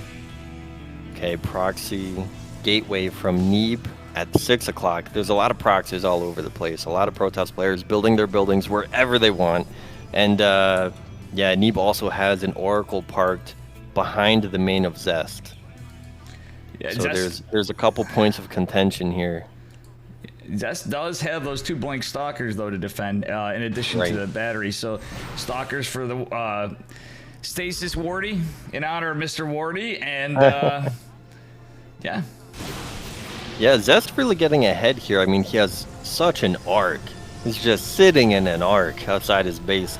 And he's expanding, so Zest is quite ahead here. Oh, is Neeb just going to elevator everything out? Yeah, I think he's just going to run across the map and just... Well, maybe he'll go for a surround. Zest could actually recall, too, alternatively, but Blink is a hell of a drug. There is a War Prism with Get Up Blink. Ooh, targets the War Prism. Yeah, and these Immortals have nothing to save them, so they can get targeted down, but the rest of the army from Neeb comes down the ramp to help out in this fight. And all of a sudden, Zest, is running home, and the Red Protoss Neeb secures his natural. But, you know, Zest did what he had to do there, and he didn't lose too much army. So Zest is not going to die because he has a good army, and he has that second base. So he is way ahead here. And, oh man, he's even making some counterattack plays here. Oh, battery overcharged to heal the pylon, right-clicking it to keep it alive. Nice move there from Neeb. Yeah, now Neeb is... This game is crazy because Neeb has a chance to come back. He has a proxy gate of his own. Imagine Protoss. Right. Which could be a lot of things, but I don't know. This game could stabilize. Zest has got a... Or Zest, sorry. Neeb has... That was Zest I'm talking about. Neeb has the proxy. Is establishing another base. And they have, oddly enough, like Heaven was in here with us, we have a pretty close worker count, a pretty close army count, different army comps. But losing a couple of Immortals was rough for Neeb. But he's got potential though. He's got Immortals. He can make Void Rays for a bit. This stuff kind of starts to not get as good against Blink Stalkers, but for a while, Immortals at least are not too bad. Yeah, we'll see where things go. I mean, Zest is gonna start climbing ahead on upgrades, which is gonna give him some opportunities for, you know, timing attacks, windows where he has upgrades and his opponent doesn't. Oh, look, that pylon gets found. by an oracle. The oracle's like, you know what? This pylon's really bothering me. Infamous second pylon. And Neeb now memeing us. He has pylons on the other side of the map. Oh, look at these force fields, though. Yeah. This is beautiful. Zoning a lot of things out with those force fields. But Zest does have a lot of firepower here, and the energy from the sentries is all used up. Once these clear, I mean, these stalkers are just going to get right in there. Even pulling some probes. I don't know if this is really needed. Oh man, yeah, the stalkers. Oh yeah, yeah, catching some of the probes. I mean, that keeps them alive. That keeps them safe. That's not all bad. But yeah, I think Zest. I mean, I think he just has enough to hold on here. Yeah, the thing is Neeb still, what that worked for Neeb's advantage was it did at least put some of the pressure to keep some of his units alive, and the Immortals actually trading out some other Immortals. Yeah, I don't think Neeb's in a horrible spot, really. He's not in an absolutely horrible spot. Zest is gonna have the +1. Does he have charge behind us? No, he's got +1 on the way, and yeah, I don't know. He doesn't have a lot back home, that's for sure. But I'm just saying, Neeb does have 4-gate production, so I don't hate it. Yeah, I mean, there is that blink upgrade there for Zest. And here's that +1 timing. Oh, but that stasis is gonna... Oh, it catches nothing. He blinks out of it. Zest, you madman. But what's crazy is everything about that little engagement. That's what makes this so amazing. Not only did Zest have the Giga Chad micro, he literally caught the ward at the last instant of its existence. Like, what are the odds? That's just so crazy. Right. Yeah, it kind of reminds me of, yeah, he just triggers it. He knows exactly what that micro is just so good. Right. It kind of reminds me of, you know, in that game with Special with the mine on the ramp that he couldn't even see, but he knew it was there. Yeah. But yeah, this is good. He carries right into his +2 attack as he starts to finish his third base here. Sweet Rover. So Zest is really looking good. Neeb only starting his Forge now, starting Blink. So technically really behind here. And as the tech for Zest improves, I mean, he's going to get into whatever he techs into, be that Disruptor or something else, before Neeb. And he's going to be one step ahead all the way through this game. Yep. All right, real quick, I have to give some shout-outs here because I see Chad getting upset here. Samo Sidekick, Fisherman, 2 longtime huge supporters too. And where's the any key? The reason that meme's in there, one of the hugest supporters of Dave Strem. By all you guys that are always here, part-time badass, everyone in here, new people, if you're new, smash that follow button.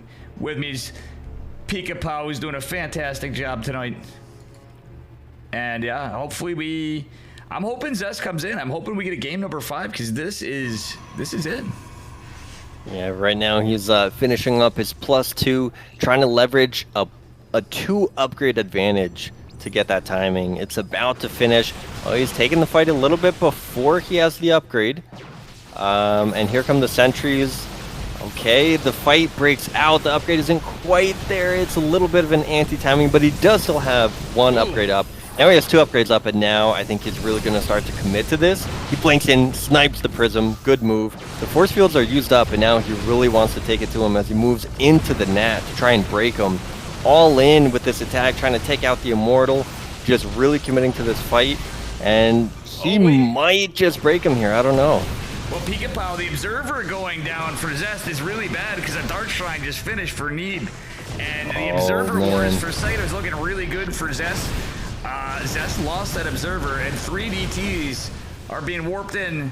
Are they going the other side that's of the map? The one thing that can turn this around. No, they're defensive. They're definitely defensive, and they're going to start swiping at this army.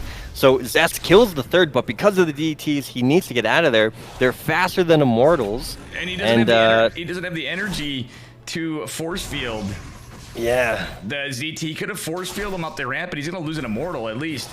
Yeah, that's a pick off right there. So these DTs gonna keep Neeb alive. I mean, he lost the third, so Zest definitely succeeded in that attack. That battle was definitely a win for Zest, but Neeb is still in this. He's not gonna go down without a fight. This guy is like, I just need one more game. I just need to take you out in this last game to get my 3 wins. But yeah, no, Zest is really pushing for that reverse sweep here.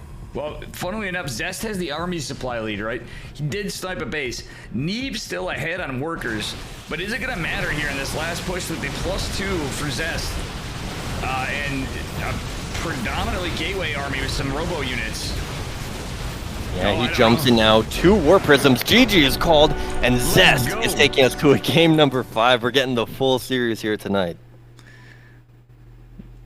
Oh man, this is...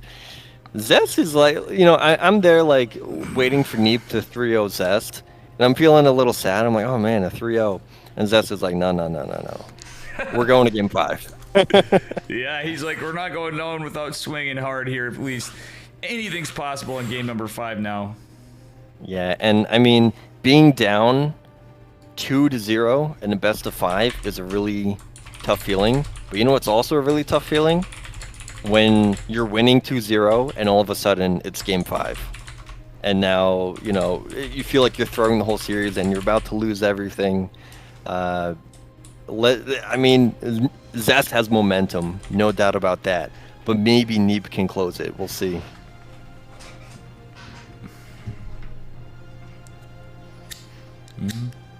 Neeb was Terran there for a second. Yeah, we'll just, you know, whip out Terran. That'll do it. Honestly, funnily enough, some of the stuff in store, I'm going to warn the players in advance. But Chickenman and I were talking about it, and I'm thinking he's more along the lines of the crazy tournaments, too. I want to do random tournaments, because that's the kind of stuff it takes for us to get Zergs in. That's what it would take for us to get Lambo to play, is a random tournament. He mentioned it. I almost promise you we can get Lambo. He's That's one cool. player I really want to have in, and maybe even Rainer. Yeah, I think the idea of random tournament is really cool. You want to do the honors? All right, let's take it away. Game number 5 here at the finals. He clawed his way through this series. He was down 0-2. Can he finish the reverse sweep? It is Neeb. Oh, oops. Or Zest. Look, Zest. It's all right. And his opponent in the upper left, who led to initially going for the low ground, potentially 1-gate expand, give it up for the American, Mr. Neeb. Spoiler head. Yeah. U.S. and Korea fighting it out here on Curious Minds. I shit you not. Like, I'm a meme lord, but... And I will say this with these guys even here, my personal favorite pro player on the Protoss side is SOS. But it's mostly my play style. But these two are literally equally tied at spot number 2 for me on this level of play. Neeb and Zest are 2 guys I've been a huge fan of. You know what I mean? This is actually kind of cool as shit to see on my end. And you know what? I know you're not a Protoss player, but if you're gonna catch some of this, tell me this is not good start. Just cool stuff, right?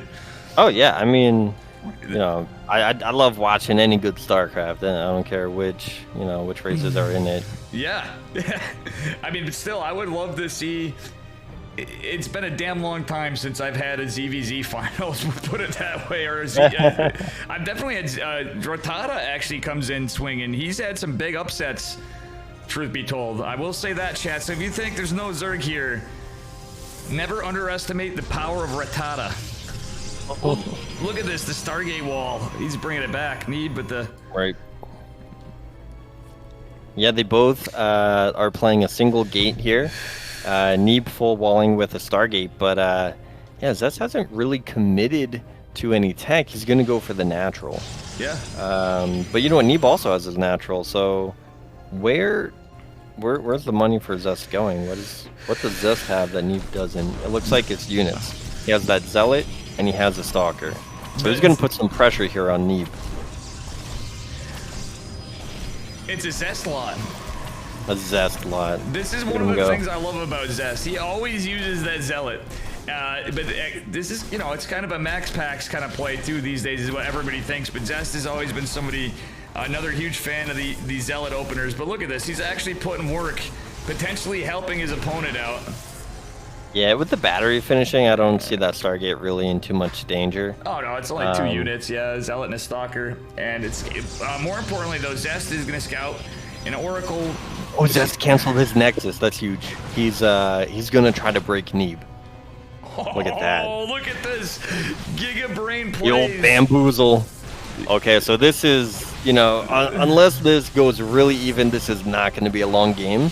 This is all going to get settled right here, right now. Gateway warped in at the front to get those fast warp-ins. The shield battery wall is coming into play here. But the Oracle gets out, so now Zest needs to keep something at home to not die to the Oracle. Now, thank you, B6234, for the oopsie-daisy on Mr. Casterman. I had the player bar inverted, so it was showing. Oh, the probe surrounding the stasis. Look at That that. is huge. You know, probes don't really tackle anything, but that's what, you know, if they did, that's what it was. That's the closest I've ever seen a probe tackle something. Yeah, and look at this. The attempted wall off is going to be denied again. And now with the patch, batteries don't have 100 energy. So this battery is not going to be as useful right now. Oh, look at the gap. That's huge. That's a good move. Forcing the recall of the Oracle with just a bit of pulsar energy. Yeah, they're going to start to get some damage there in the main. What this does is it buys Zest more time, because as time goes on and Neeb has more probes mining, he gets stronger. But with those probes going down, 7 probes going down, this gives Zest so much more time to break Neeb, because Neeb isn't going to pull ahead economically. Yeah, and he's chiseling away more and more probes. So it's 3 adept shading, and the Oracle's out of energy for pulsar beams, forcing 3 stalkers in retreat. And those sentries don't have force fields left. Yeah, Zest, the player going 1 base all in, actually comes ahead on workers now. Yeah, this is actually scary. You know what's also scary? I'd like to point out, battery overcharge or not. Oh, Zest overextending. I was gonna say that Cybercore's in a lot of trouble, but a bit too much there. The probe pull mixed with the overcharge is enough to hold. And Neeb, his army is looking good, because while Zest is killing a lot of workers, he's sacrificing army units to do it. So this is great and all. He's getting lots of kills. This is buying him more time.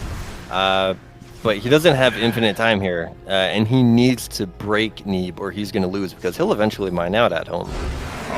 And he gives up. Yeah, with that, Neeb takes it. He holds the line. And Neeb secures it. Doesn't get swept. And that's it, 3-2. That was the finals. Pika Pow, thank you. Man, what a surprise plot twist that was.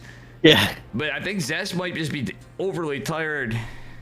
That could be a factor. I mean, he did have a steep hill to climb at that point. No Shaman tapping out there, but maybe he could have pulled something out, but I don't know. And that was rough. What a series. What a tournament. Dave, thank you for having me. This was a really good time. Man, casting all these great games was a lot of fun. Gotta love some good StarCraft on a Sunday. Thank you. With a little more... Well, we planned this out fine. I just didn't know, because, again, good. Now you see why we need coverage.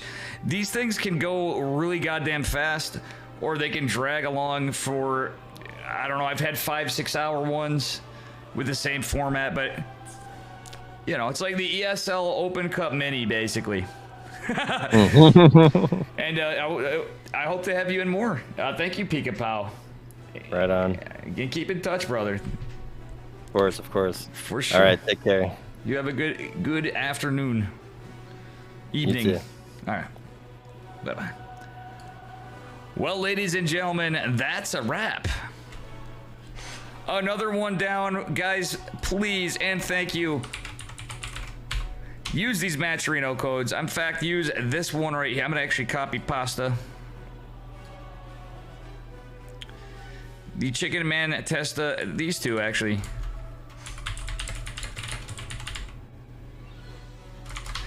Damn. You know, this was a short one, but it was a spicy one and a fun one. And as scuffed as it was, it was great players.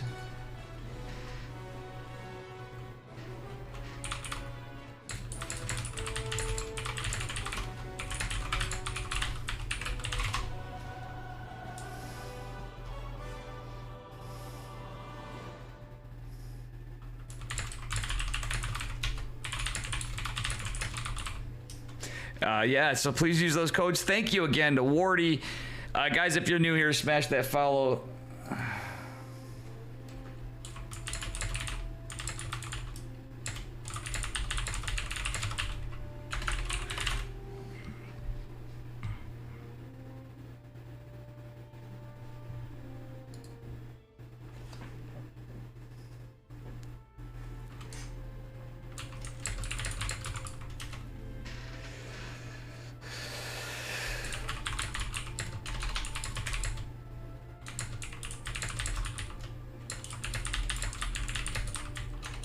I'm just taking care of some things.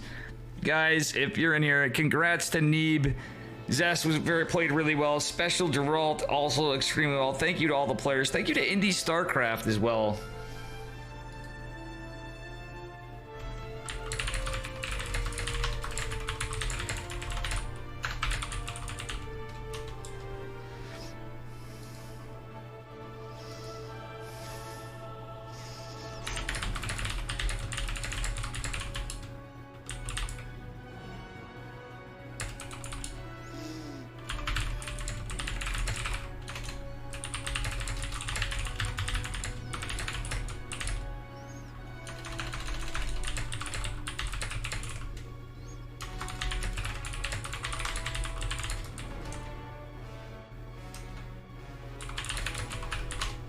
Alright, so guys, I'm gonna look for somebody to raid here in a minute.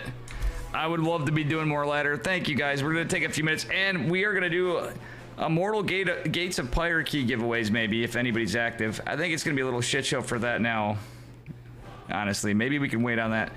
Honestly, it's hotter than balls. But you know what? I think we got time for a little poll here. Actually,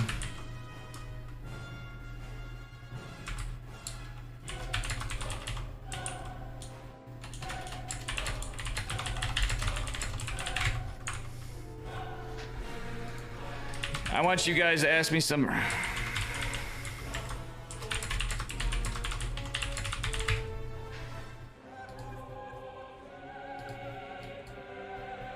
Congrats to Mr. Zest.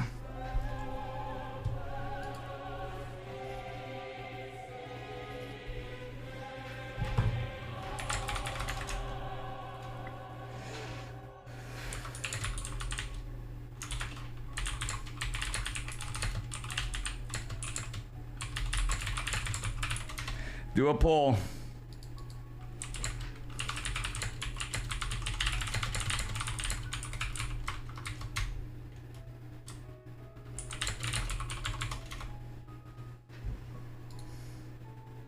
One or two ladder games. I got you, fam. So for you new here, you need to see the full Dave experience here.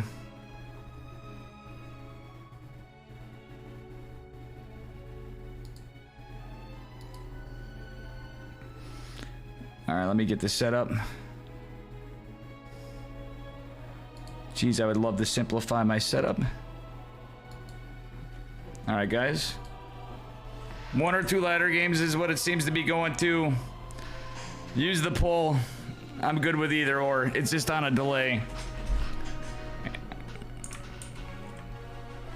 It's looking like this so far. All right, it looks like we got a majority of ladder games first. That being said, we're going to enable the gifts. No, no, no! Oh, I've been aimed again. Good. Good. Let the hate blow through the name of you.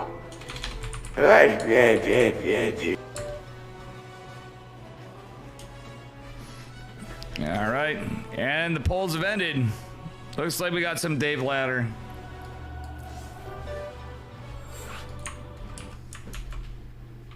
Let's get some Dave Ladder. And before, thank you all. And we will raid somebody.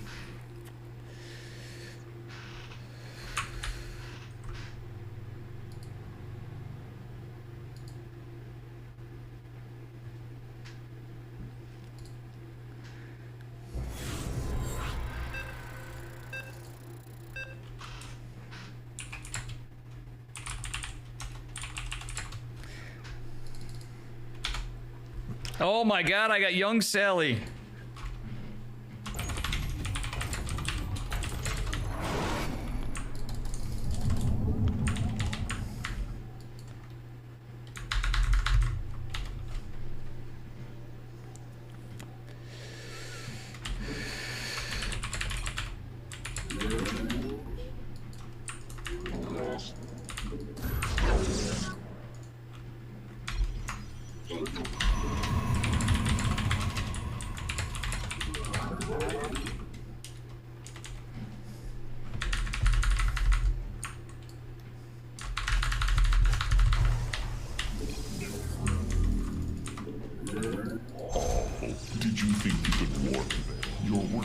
One of my mods in chat, my friend in sales chat, when we watch. You have too few minerals. I don't know, I'm queuing up so many probes. We're gonna get full Dave memes.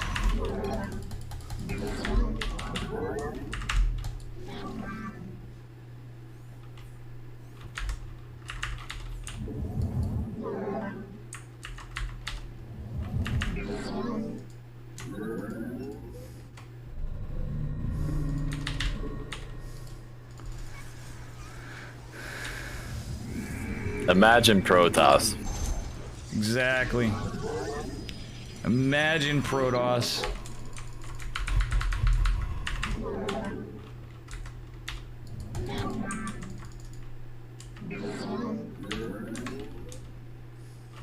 Take him down to Kirktown.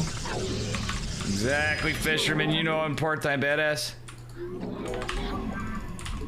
Oh yeah, we got the cheeky probing, boys and girls. Centimeters require Vespine geysers. Gonna have to cancel a probe, sadly, momentarily. The enemy is attacking your probes. Marine opener, Reaper follow-up, possibly.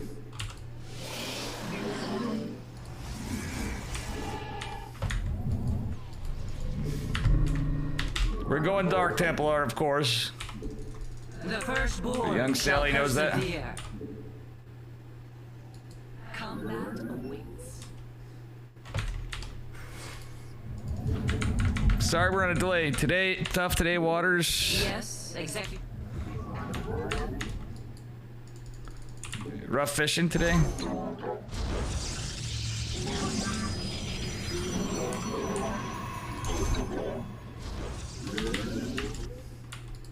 Glory to the day. You have left your probes undefended. Where shall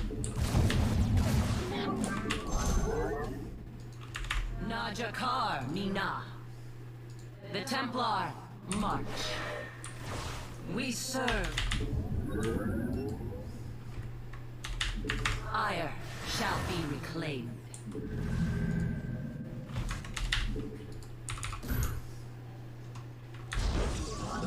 Glorious combat is upon us. Okay, late as fuck. Not late as fuck. Gather more minerals first. Combat.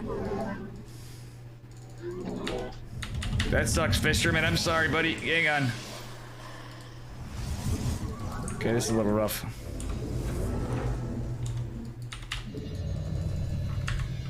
Your research has concluded. You have left your probes undefended. We are. You require my service.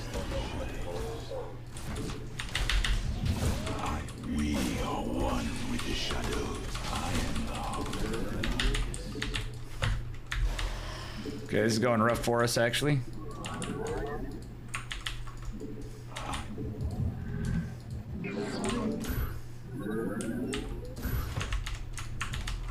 Gather more minerals first.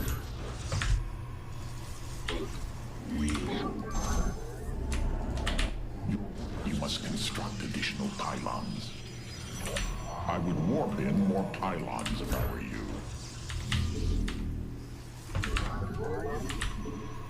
Gather more minerals first. From the shadows, I... Oh, did you think you could warp there?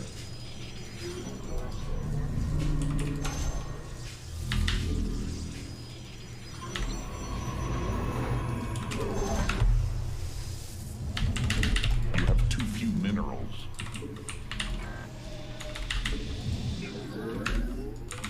Oh, did you think you could warp there? Your workers must gather more minerals.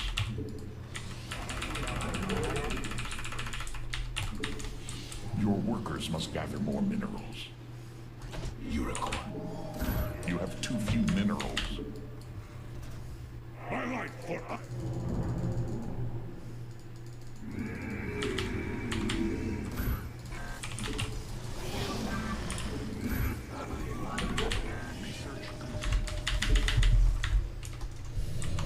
Your workers must... I return to serve. I like what I... Gather more minerals. From the shadows I come. Insufficient energy. From the shadows I come. There's not enough Vespine for that. You have too few minerals. I like what I have. Pay attention. I'm here in the shadows. There are no...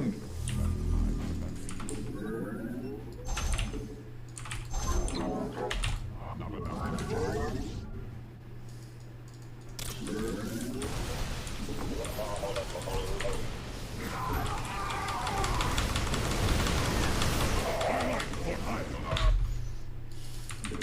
Not enough energy.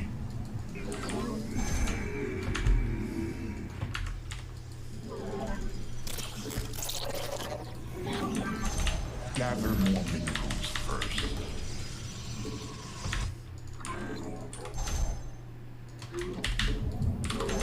You have too few minerals.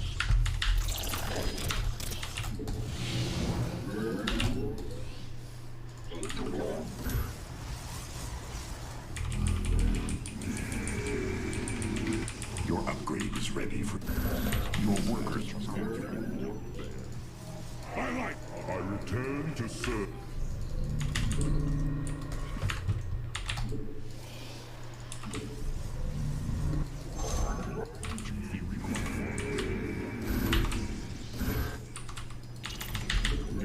I am here. I like... Oh, did you think you could walk there?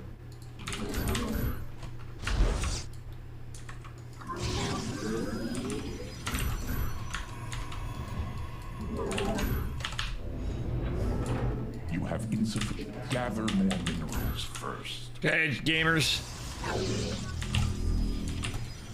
Ooh, I lost it. Ooh.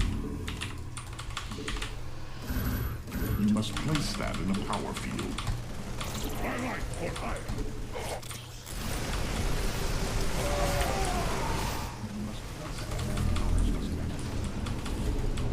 From the shadows.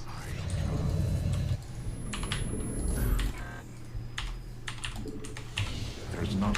I'm here in the shadows. Research complete. I like what I...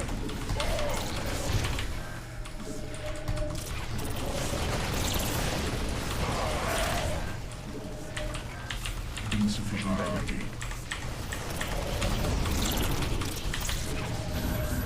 Pay attention. You need more Vespine. I'm here. You have already gathered all... Oh, did you think you could warp there? Not enough energy. Oh yeah, buddy. Giddy fucking up. This is one of my mods, chat. And my friend from Twitch chat. You require more Vespene gas.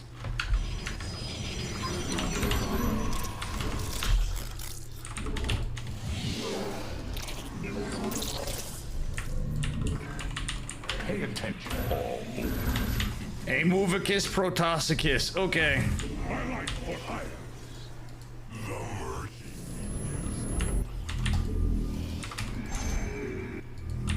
There's not insufficient energy.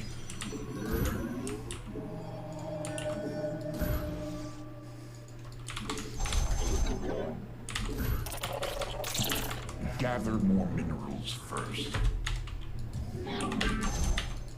Oh, I never saturated that. Warp there. We embrace the glory of battle. You require. You must place that in the power field. And the shadow.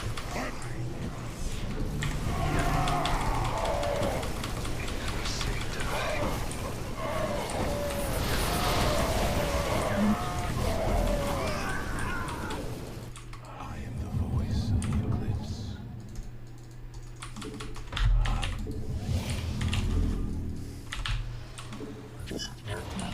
Let our enemy know our fury. Your research has concluded. Oh, did you think you could warp? You must place that in research complete.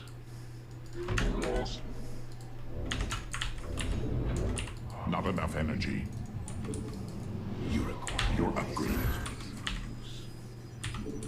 I am the voice of the eclipse.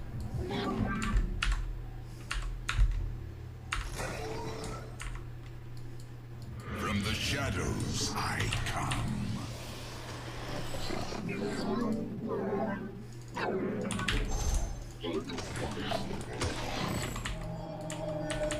You have already... Oh, did you think you could pay your research? I am here in the shadows. Mineral field. From the shadows I come. Your next request is under assault. You have...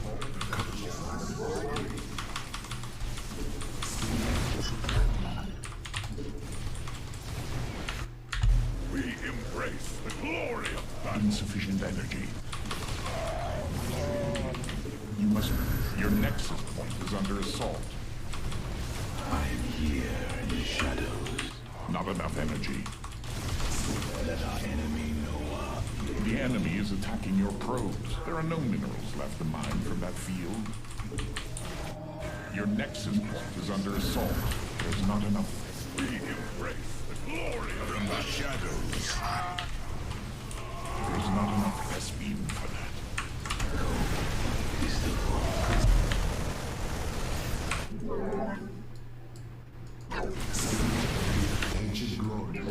your nexus point is under assault. The glory of battle. I am the voice. You must place that in a power field. Oh, your warriors seek the enemy's blood.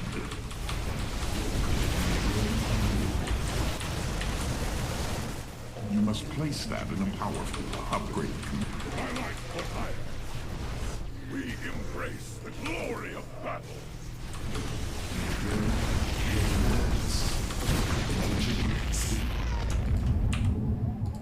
You have left your probes undefended, blood. Pay attention. You need more. Your enemy strikes at a pylon. Pretty sure we win.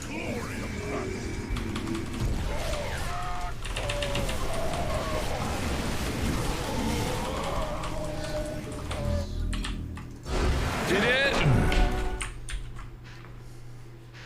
All right, that's all I think.